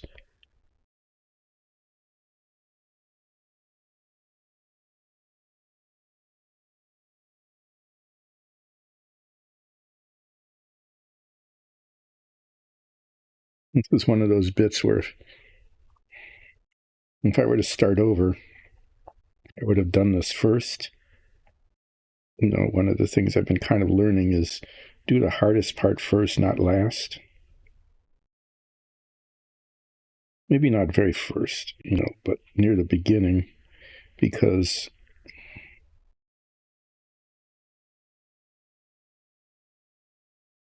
when you're almost done, you say, I just want it to be done. And the hardest part is the part that's left. It's like, ugh, this is not what I want to be doing. I just want this to be done.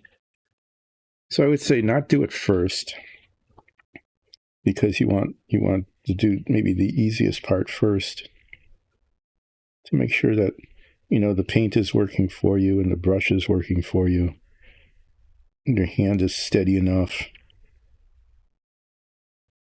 You decide to put your head magnifier on because you can't see otherwise.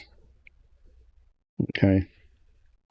So it makes sense to do a little practice, kind of like a practice run, but then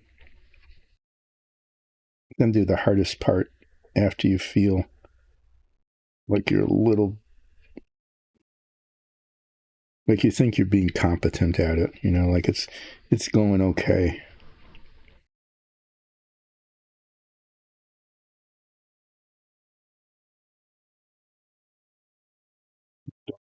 Don't save it for the end.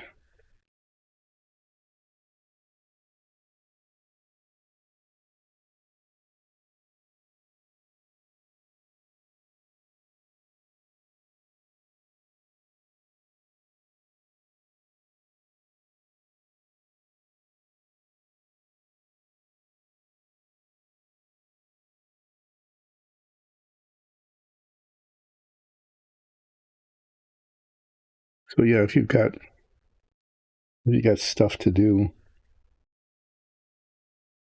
various levels of difficulty, I'd say start with one of the easiest so that you can, test things out if they're working in terms of like the brush and the paint, your ability to see what you're doing, your momentary skill level.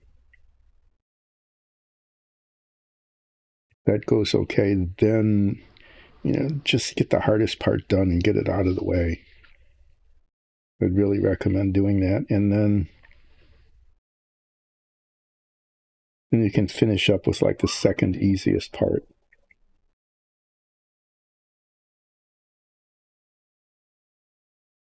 A little tiny bit of relaxing at the end.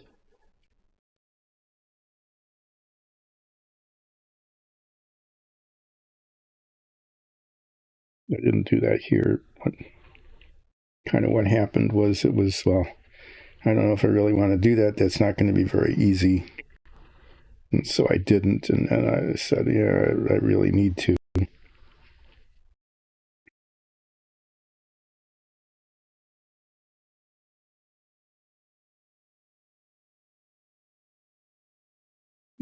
Be okay.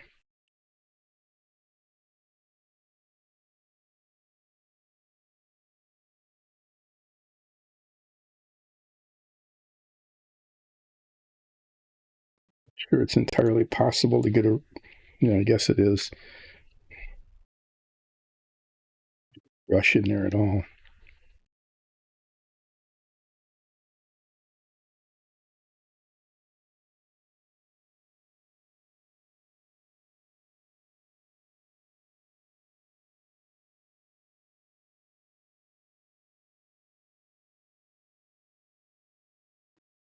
I can tell it was hard to get a brush in there because there's a spot there that never got painted at all.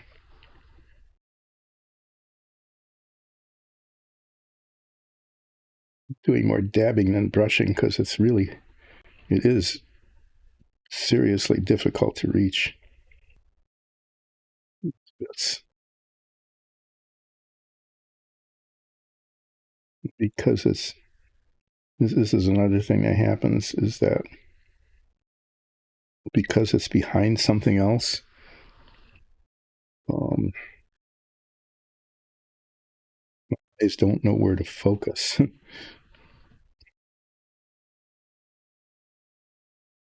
Good. I did the thing I do. You know how I talk about the most likely oopses are getting a brush to and from? Look what I did. I'm going to try to wipe that off. I don't know how this will work. I might have to repaint the sword. No.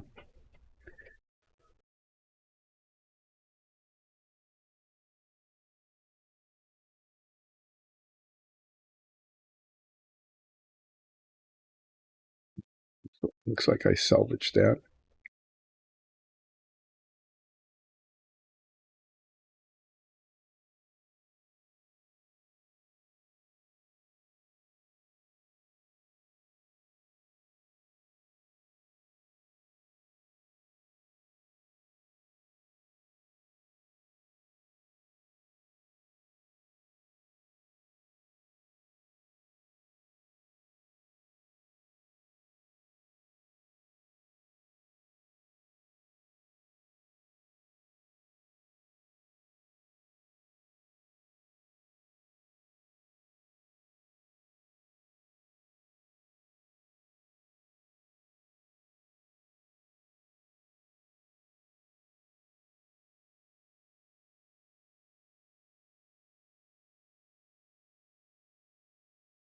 Rather surprisingly, I shouldn't talk. I was going to say, I'm going to say it anyway. Rather surprisingly, I haven't stuck my finger in any paint yet, which means, oh, I almost did, just as I was saying it. Just as I was saying that, I almost stuck my little finger right there on the paint that's still wet on the arm.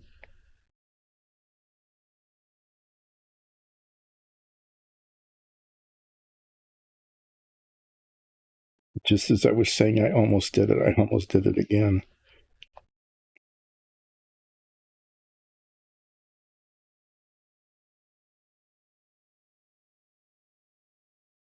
I have this habit. It's actually not. It is. It's just I have to do it. Since I use my little finger like that to brace the rest of my hand, and that is where the contact with wet paint frequently happens.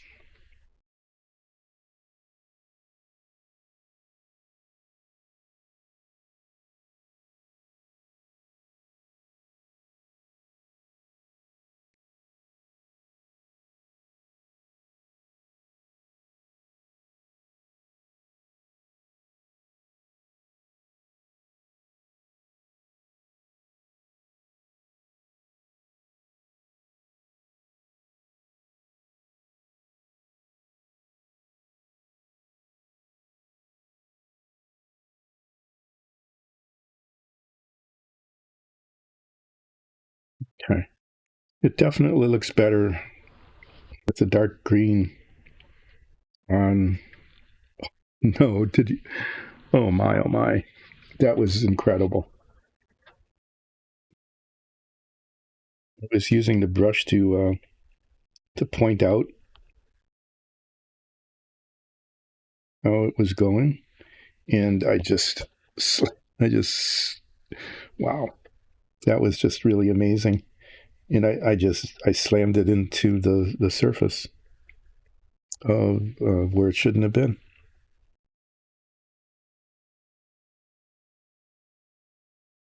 Just really, really, really, really, really, really bad, stupid. Okay. Um, without smushing it with paint all over the place, I have to say that Nikki's idea of the bright green plate actually is pretty nice. It looks pretty good, and I'm glad I did the little skirt bit. Clean this brush and take the head magnifiers off, and then take a look at this and see what needs to happen next.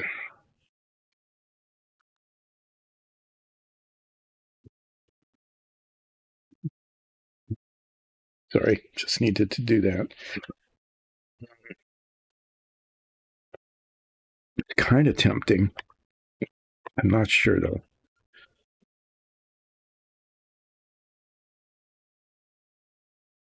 I don't want to overdo it. So the things that need to happen next is you can see that what happened here, this actually turned out kind of okay, is that this green here, I washed with a dark gray wash and then retouched it, and it actually looks pretty good. Okay. So I need to do that with the rest of the cape, is I need to give it a dark gray wash. Just has to be done. The belt buckle, you can, I don't know if you can see it, but there's a difference in tone. This is darker than that, and it definitely looks better. I don't know. I could make it a shade darker still, but I don't think I will. What I do know is that if I start doing embellishments, like if I start painting the rivets silver, I'm going to use this color, not that. This shade, not that shade. Okay. And I have to talk with Nicole about, how much silver do I want to put on this? Do I want to do like the outlines? I'm not sure. I mean, I might just want to do the rivets. The other thing I'm thinking of, besides doing the gray wash on the cape, is just I'm a little bit tempted right now because with this green, this dark green embellishment stuff that I've been doing, is maybe doing the toes of the boots, because the boots look a little bit blah. I'm not sure. I don't think I want to do. I don't want to do that. That's too close to this. But I'm thinking maybe the toes. I'm seriously thinking of maybe doing the toes.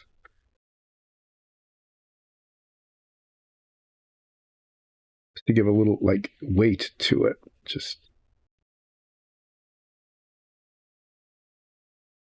I think I might do that.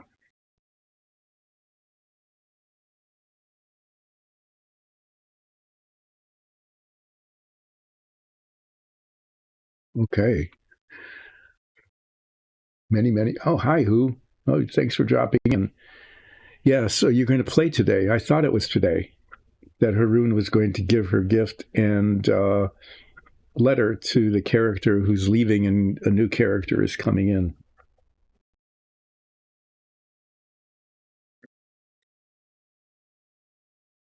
Okay, since there's two of you watching, see what I've done here with the the gloss screen, the embellishments on the armor. So what do you think? The toes of the boots, to do that with the dark green too? You think that would look okay? Or do you think that would just be too much? Any opinion about boot toes?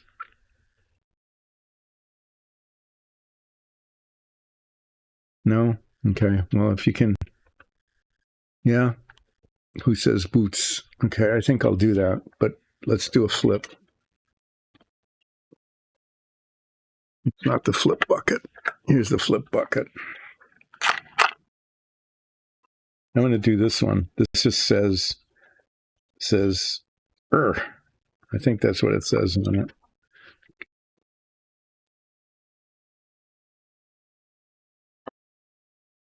Not one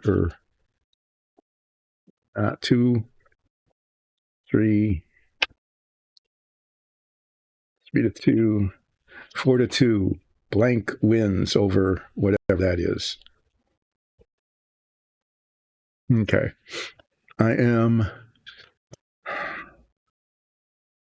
Okay, what I'm going to do is what I'm going to do is I'm going to take a look at the car, and then I want to make sure it's okay. That's tilt the tray. Do not do that. Should have learned my lesson about tilting stuff ages ago. I nearly destroyed a model. Almost completely destroyed a model by tilting the tray that wasn't taped on, and it fell off on the floor, and what a mess. Okay, things seem to be in alignment. I mean, it's starting to look like a race car. The next bits, I need to do the windshield, okay? And there's some suspension parts that go from here to here somehow. They just attach here, and I don't know how they go on. I don't even know where they attach on this side. The instructions are totally worthless.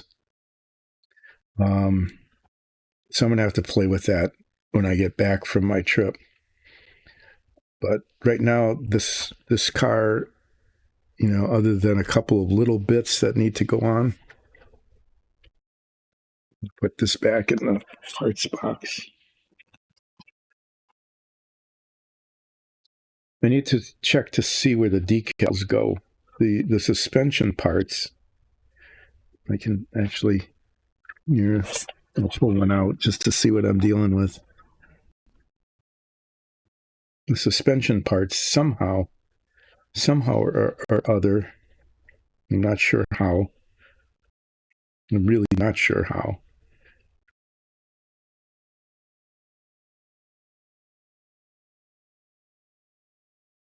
I'm supposed to go from like here to here, or from here to here.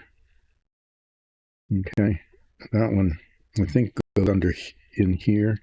If it does, it doesn't fit, so I'll have to manipulate that somehow. And then this other one goes from here to somewhere. I don't know where. The instructions are totally worthless. But I need to make sure that that the decals don't go over these areas. Because as I mentioned, if they do, it's easy enough to poke a little hole in the decal so that this part can go in it. But it's really hard to put a decal over something like this. I mean, like hard, like not possible. So that's going to take some playing around. There's other little bits that are pretty easy to do, like the roll bar just goes on here. I didn't attach the roll bar yet because as I'm turning this and grabbing it would be, I would just be knocking it off. Okay. And then, of course, the wheels have to go on, but that'll be like the last thing to do. So this is okay. I need to, I'm just going to let it sit now. It's just going to set until I get back either a week from Monday or a week from Wednesday. I'm not sure when I'll be back exactly. But you can see it's getting close to being done. I need to get the windshields out and clean those up and attach them, and then get the decals out and just see where they go. Okay, I'll do the boots. I'm going to do the boots.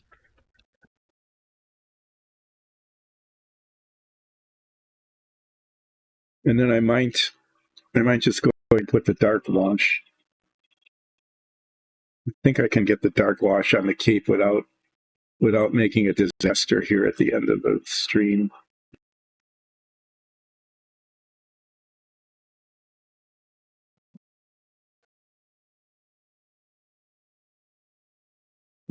If this doesn't look good on the toes of the boots, I'll just repaint them. I keep saying about everything. It's just, if it doesn't look good, just do a do-over, right?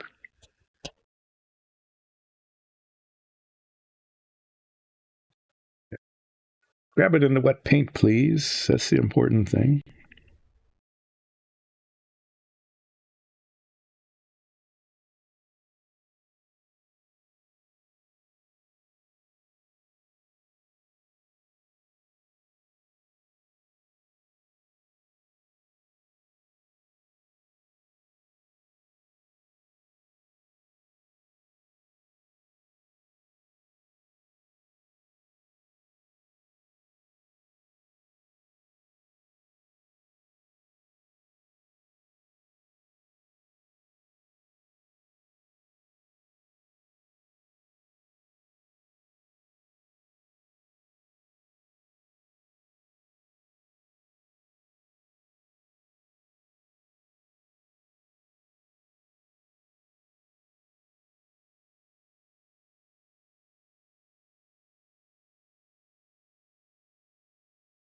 Yeah, you know that I can't paint and talk at the same time. So there was a clear example of it.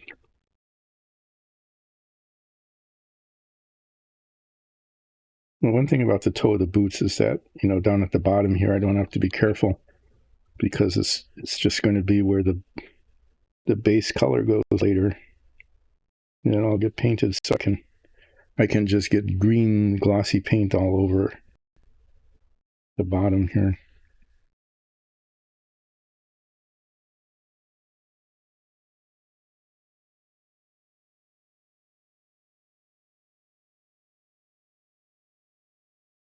Yeah, I think that looks okay.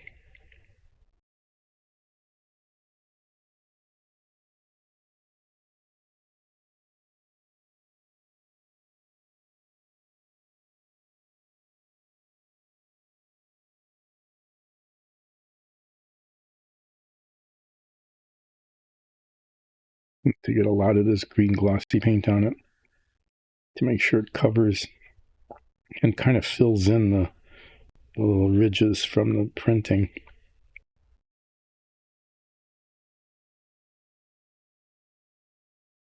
Okay, there's one toe.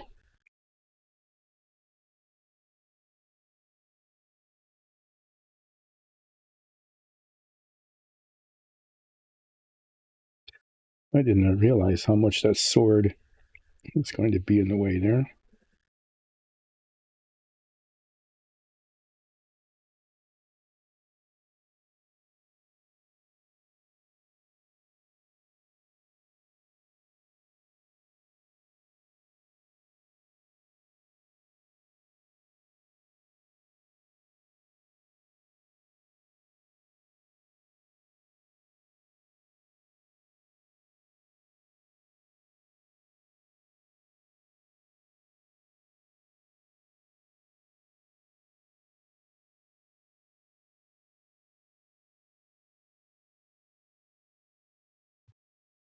It's kind of funny. We've been making more progress on this guy I hadn't touched in like a month than I have on the car, which I've been working on for months and months and months. The car, well, you've seen it. It really was 2 steps forward, 1 step back. There were several parts of that car I had to do 3 times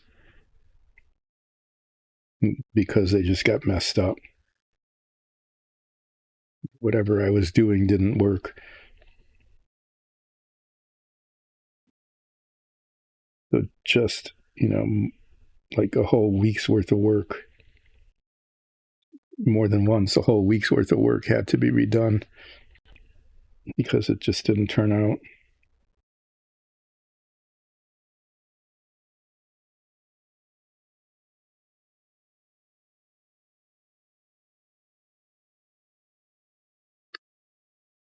There's still plenty of opportunities to mess up.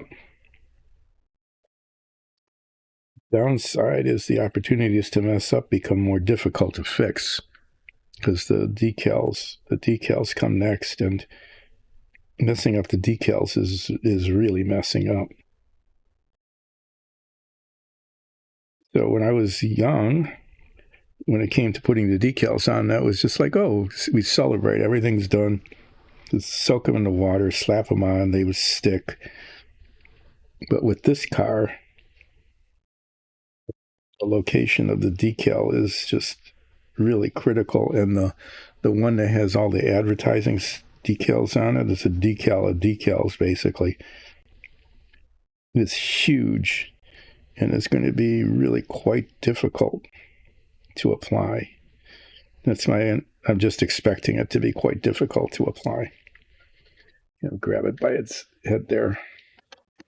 Okay, well, now it's got shiny. They look like, what, sandal shoes? Saddle shoes? Kind of funny. They look kind of like old shoes that people wore like in, what, the 1930s and 20s, maybe 20s, 30s, 40s. Well, I'll have to get another opinion about whether to leave that or not. I think it looks okay, but it does look a little bit odd.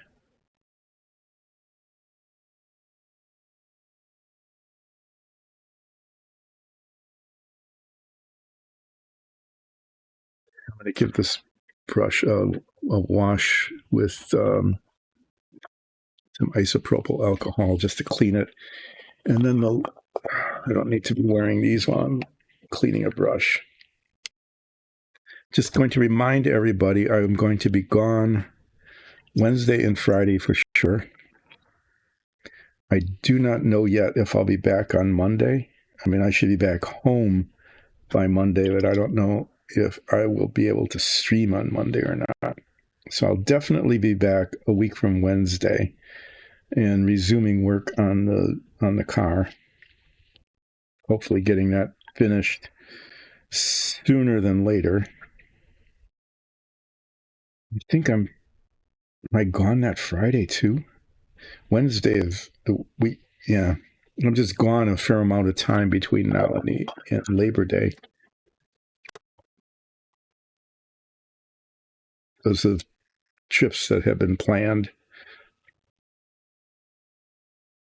But I'll be back a week from Wednesday, and on that day, maybe Monday, I might be back Monday. If I am, I'll tell you then. If I'm not back Monday, then I'll tell you on Wednesday when I'll be gone again. There is a Friday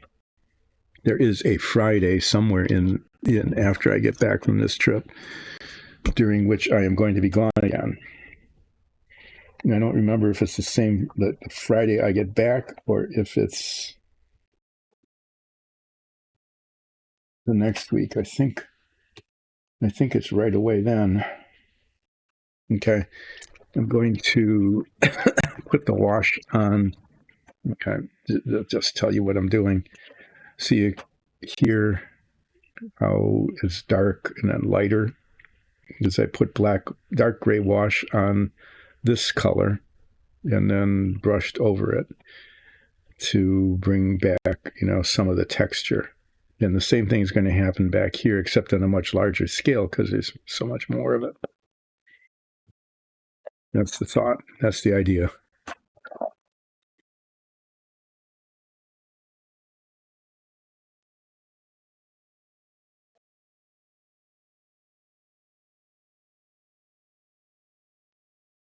So when I get back, what I'll be doing is dry brushing this color over the dark wash to make it look like this, and hopefully it'll look like velvety. That's kind of what I want it to look like, streaky velvety. And then I'll be putting likely this silvery color as embellishments on parts of the armor, probably the rivets. I'm guessing the rivets, but I'll be checking in with Nicole to see whether you want to do more of it or less of it. And then I need to fix the face. I need to put pupils in the eyes. And brighten up the face, because I got a wash on the face, but I haven't reconstituted the flesh tone yet.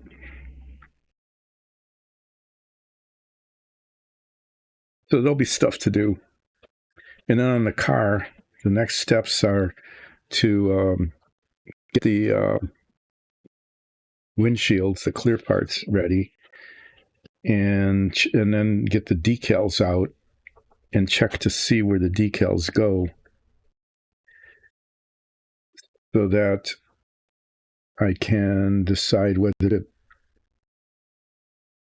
the suspension parts on before or after the decals are applied. So this is supposed to just puddle up in the recesses. The lower parts are supposed to be darker.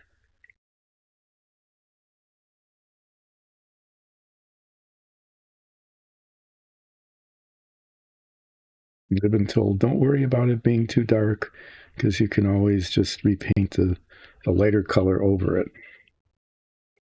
It's important to get the recesses dark.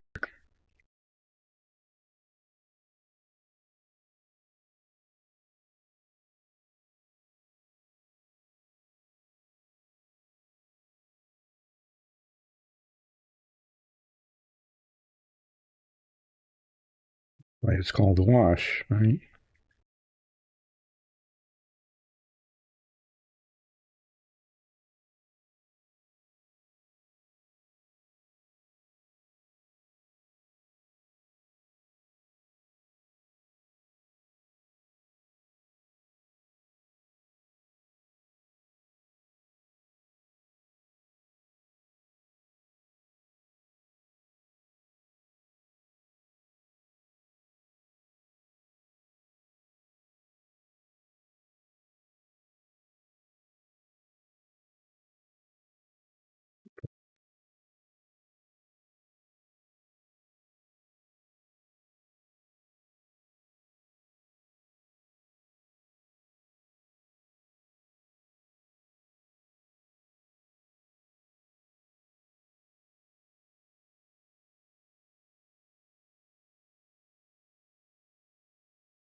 keep the brush strokes such as they are, kind of going vertically. Is the idea is that this is supposed to be like a flowing cape.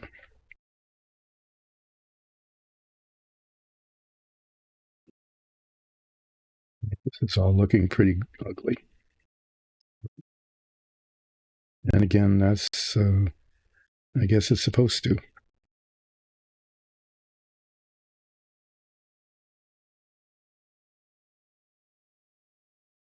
Because the high points are going to be dry brushed and they'll become bright instead of dark like that. They're supposed to become brighter.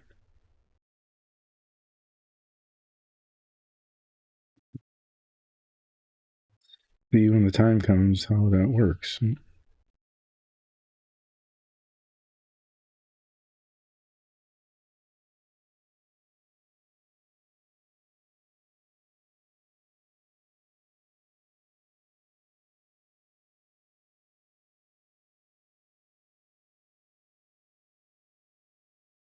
Kind of cool there because it's definitely puddling up in some texture that I hadn't even seen before. So that's good.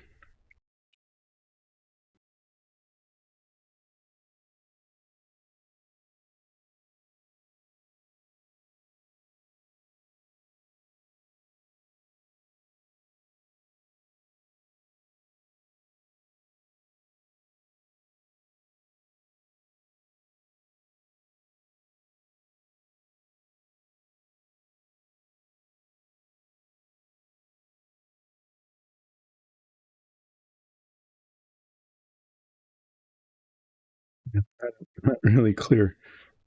I'm going to get the front. Because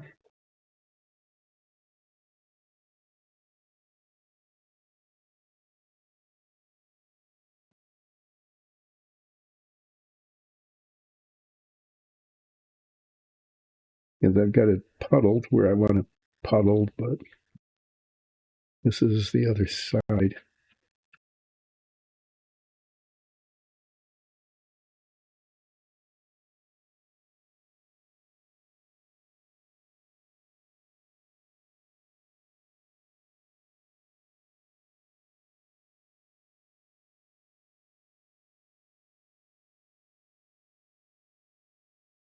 Need to, yeah.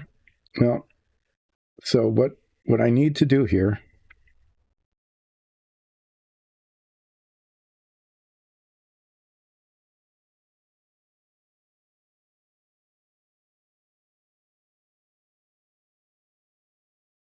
is this nicely puddling up,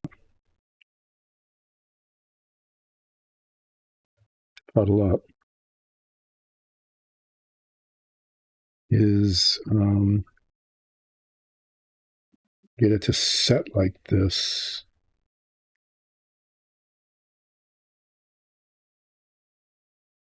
Dries.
Probably shouldn't worry about the top soffits. Those are going to get painted over.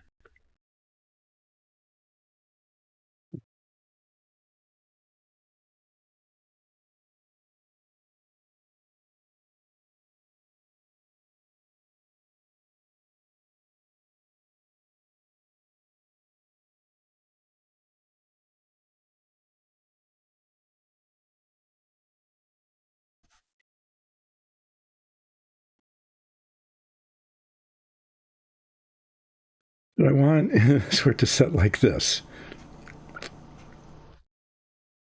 is not easy to do because there's a sword there. And I got myself in a bind here, don't I?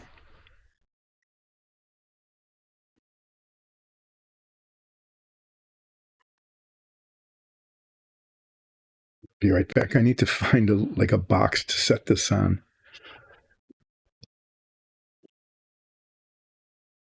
It started to look like I wanted it to look, and as a result,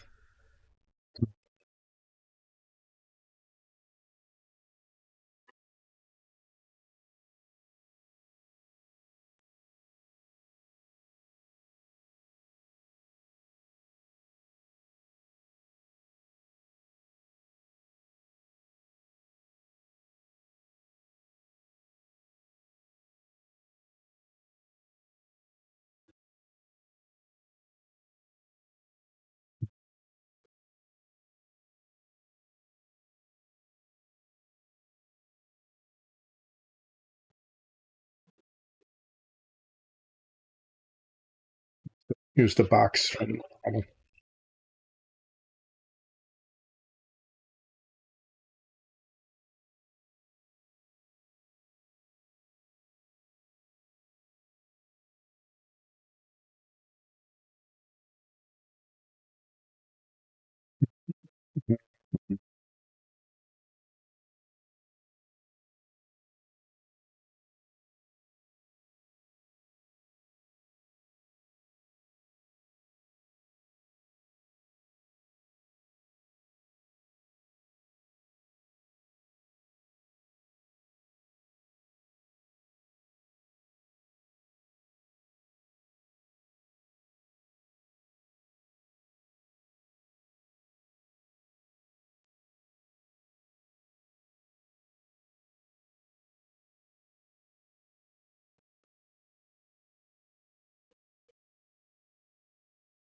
Get it to balance here. There. Okay. Don't move. Don't move for another 20 minutes. Okay. Obey.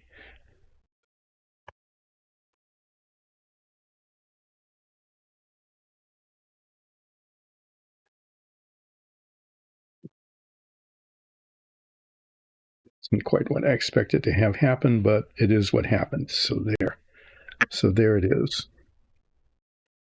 What I'm trying to do is get this wash to just kind of stay in the dark areas and run down and not, and just be where it is.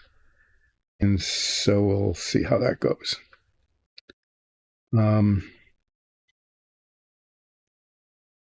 Now I can't move it and I can't show you anything else here. So what I'm going to do is just let you look at that, which looks really, really dark on screen. Very, very dark. It's not nearly that dark at all, but it looks that way. And I'm going to start wrapping up because I can't do anything else because of that. Well, I can, kind of, but what I'm going to do, so I drop stuff all over the place. I need to pick it up.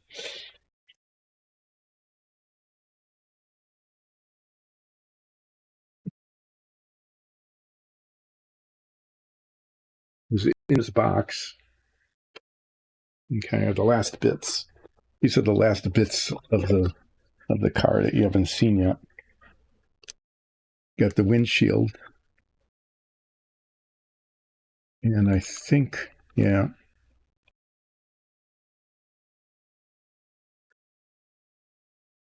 No, well, they're not perfect.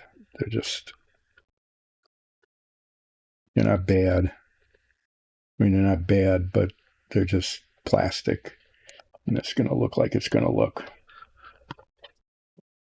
And in here, are the decals. There's two sets of decals.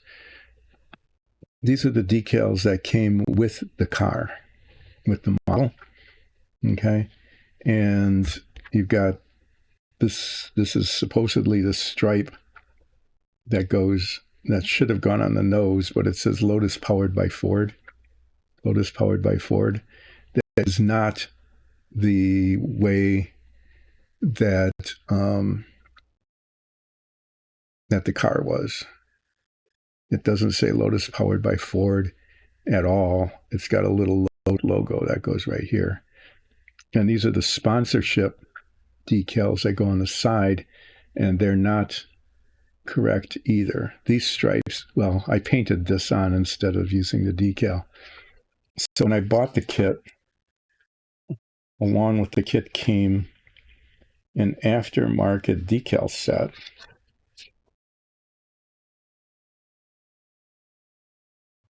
Okay, that has the correct sponsorship. These are the correct sponsorship decals. Okay, the 82 goes on the nose. Instead of Lotus powered by Ford, there's this little Lotus logo that needs to go on there somehow. Ah, you fell right over.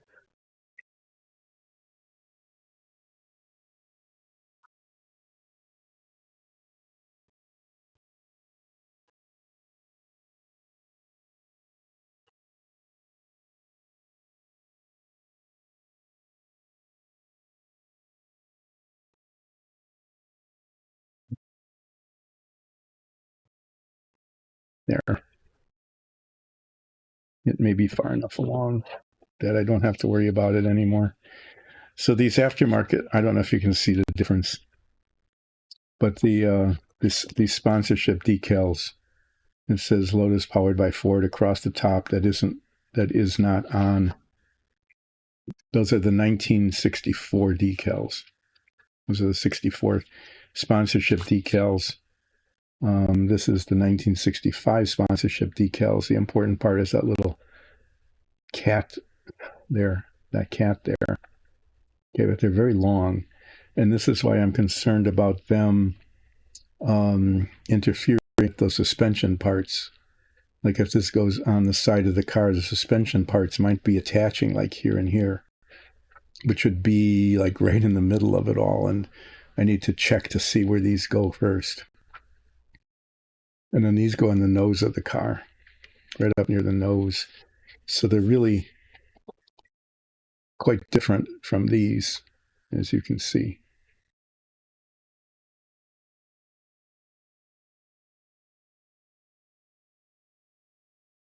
So when I get back after this next little jaunt, I'll be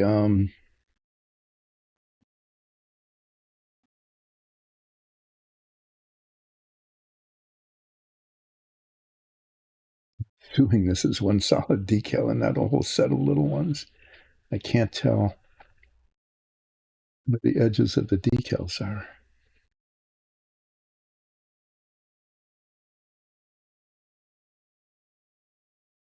There's their decals.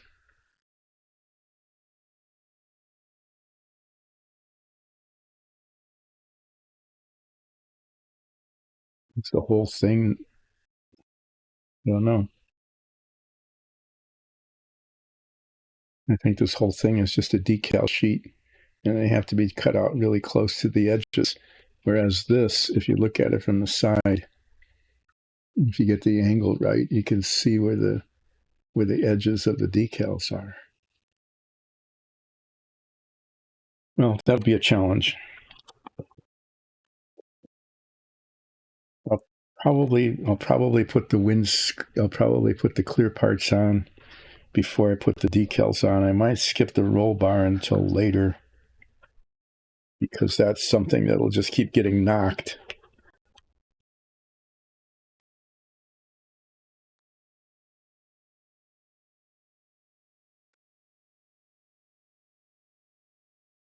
That's all for another time. Okay, well.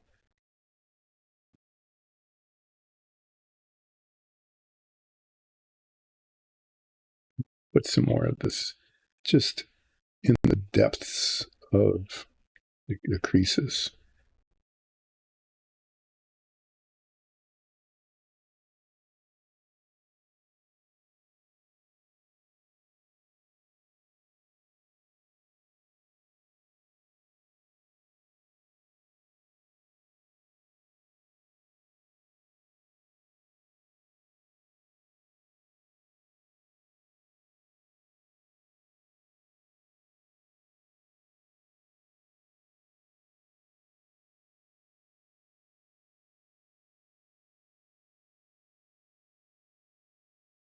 And then I'm going to call it a day. So I'll be gone until next week, Wednesday. Possibly, I might possibly be back on Monday. Check in on Monday just to see. I'm not sure whether I will or not. If I am back on Monday, I would really like you all to join in. But I'm not guaranteeing it. But I will be back a week from Wednesday.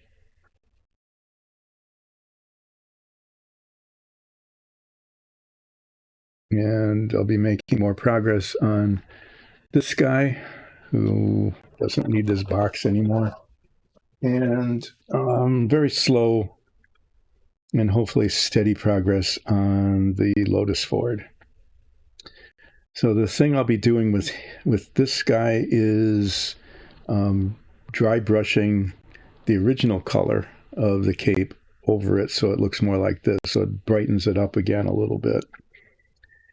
And then I'll be trying to fix the face by brightening that up a little bit.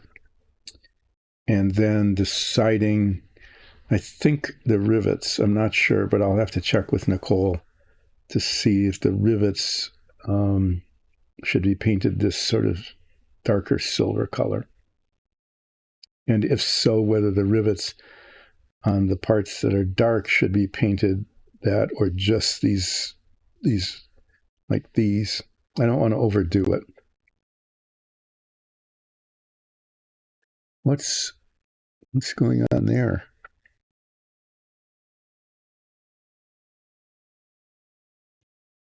I just saw something that's just. I think I messed something up somehow. I'm going to fix it real quickly. There's always something. It's like, what is that? Oh, what is that? Is that right here in the front? I must have bumped that with the brush because that's supposed to have some of this green wash on it. This green wash that I created especially by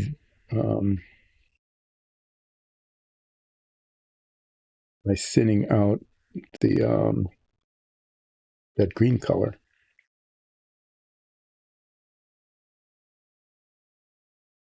Yeah, I must have banged that part with the brush as I was moving it to and from the belt buckle.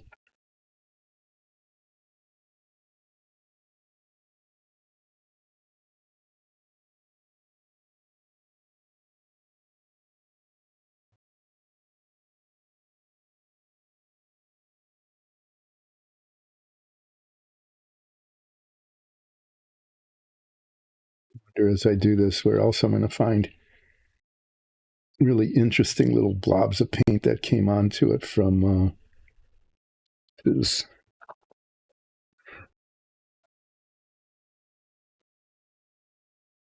All right, at some point it's pretty clear that it's time to stop. This is pretty clearly the time to stop. I want to thank everybody who joined in. Thanks for the new follow, Frosty Waffles. I really appreciate it. Thanks so much. Be sure to watch our Dungeons and Dragons show. Dyson Dungeons is all about Dungeons and Dragons. We put on an amazing show. catch it on YouTube or as a podcast, or if you want, you can join in on live chat on Sundays at 2 Eastern Daylight Time, at least for the moment. Aman, have fun with your game tonight. I hope that the transfer of characters from one to the other goes well, and that your letter and gift are well received. I'm looking forward to hearing about that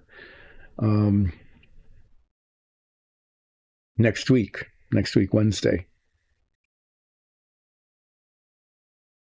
And yeah, I'm just going to stop.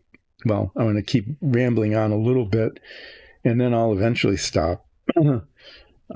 Yeah, so I'll be gone Wednesday and Friday. Maybe I'll be gone Monday. I'm not sure. I'll be back for sure a week from Wednesday. I'll be continuing to work on my maxi fig here, see how that comes along, and then also coming really close to finishing the Lotus-Ford. And eventually that'll get done too. I'm hoping, I really want to finish that before Labor Day, despite the fact that I'm gone quite a bit. It looks like there's hardly anything left to do, but I'm predicting a minimum of 2 streams to finish it, maybe even 3, just because of the nature of the work that needs to be done. The fact that the wheels are barely going to fit, well, parts aren't going to fit, and they'll need to be attitude adjusted. Thanks again. I really appreciate the fact that you stopped in. Thanks for the new follow. Encourage all sorts of people to join in on this. It's you never know what's going to happen on this stream. You just never know. Sometimes things will go real smoothly and things will look good. Sometimes, like, a whole bottle of paint might get spilled. That's always exciting. Or the coffee might drop, or I might drop a piece, or I must always will stick my fingers in something, okay, and get paint on them and go, how did that happen? How did that paint get there? I don't know. Where did it come from? I don't know. I'll find out when I do final touch-up, and I'll see, oh, there's a big fingerprint in the middle of something. So there's always that kind of excitement. Thanks, everybody. I will see you either a week from today or a week from Wednesday, depending on how I'm feeling after we get back from this trip. See you all. Bye.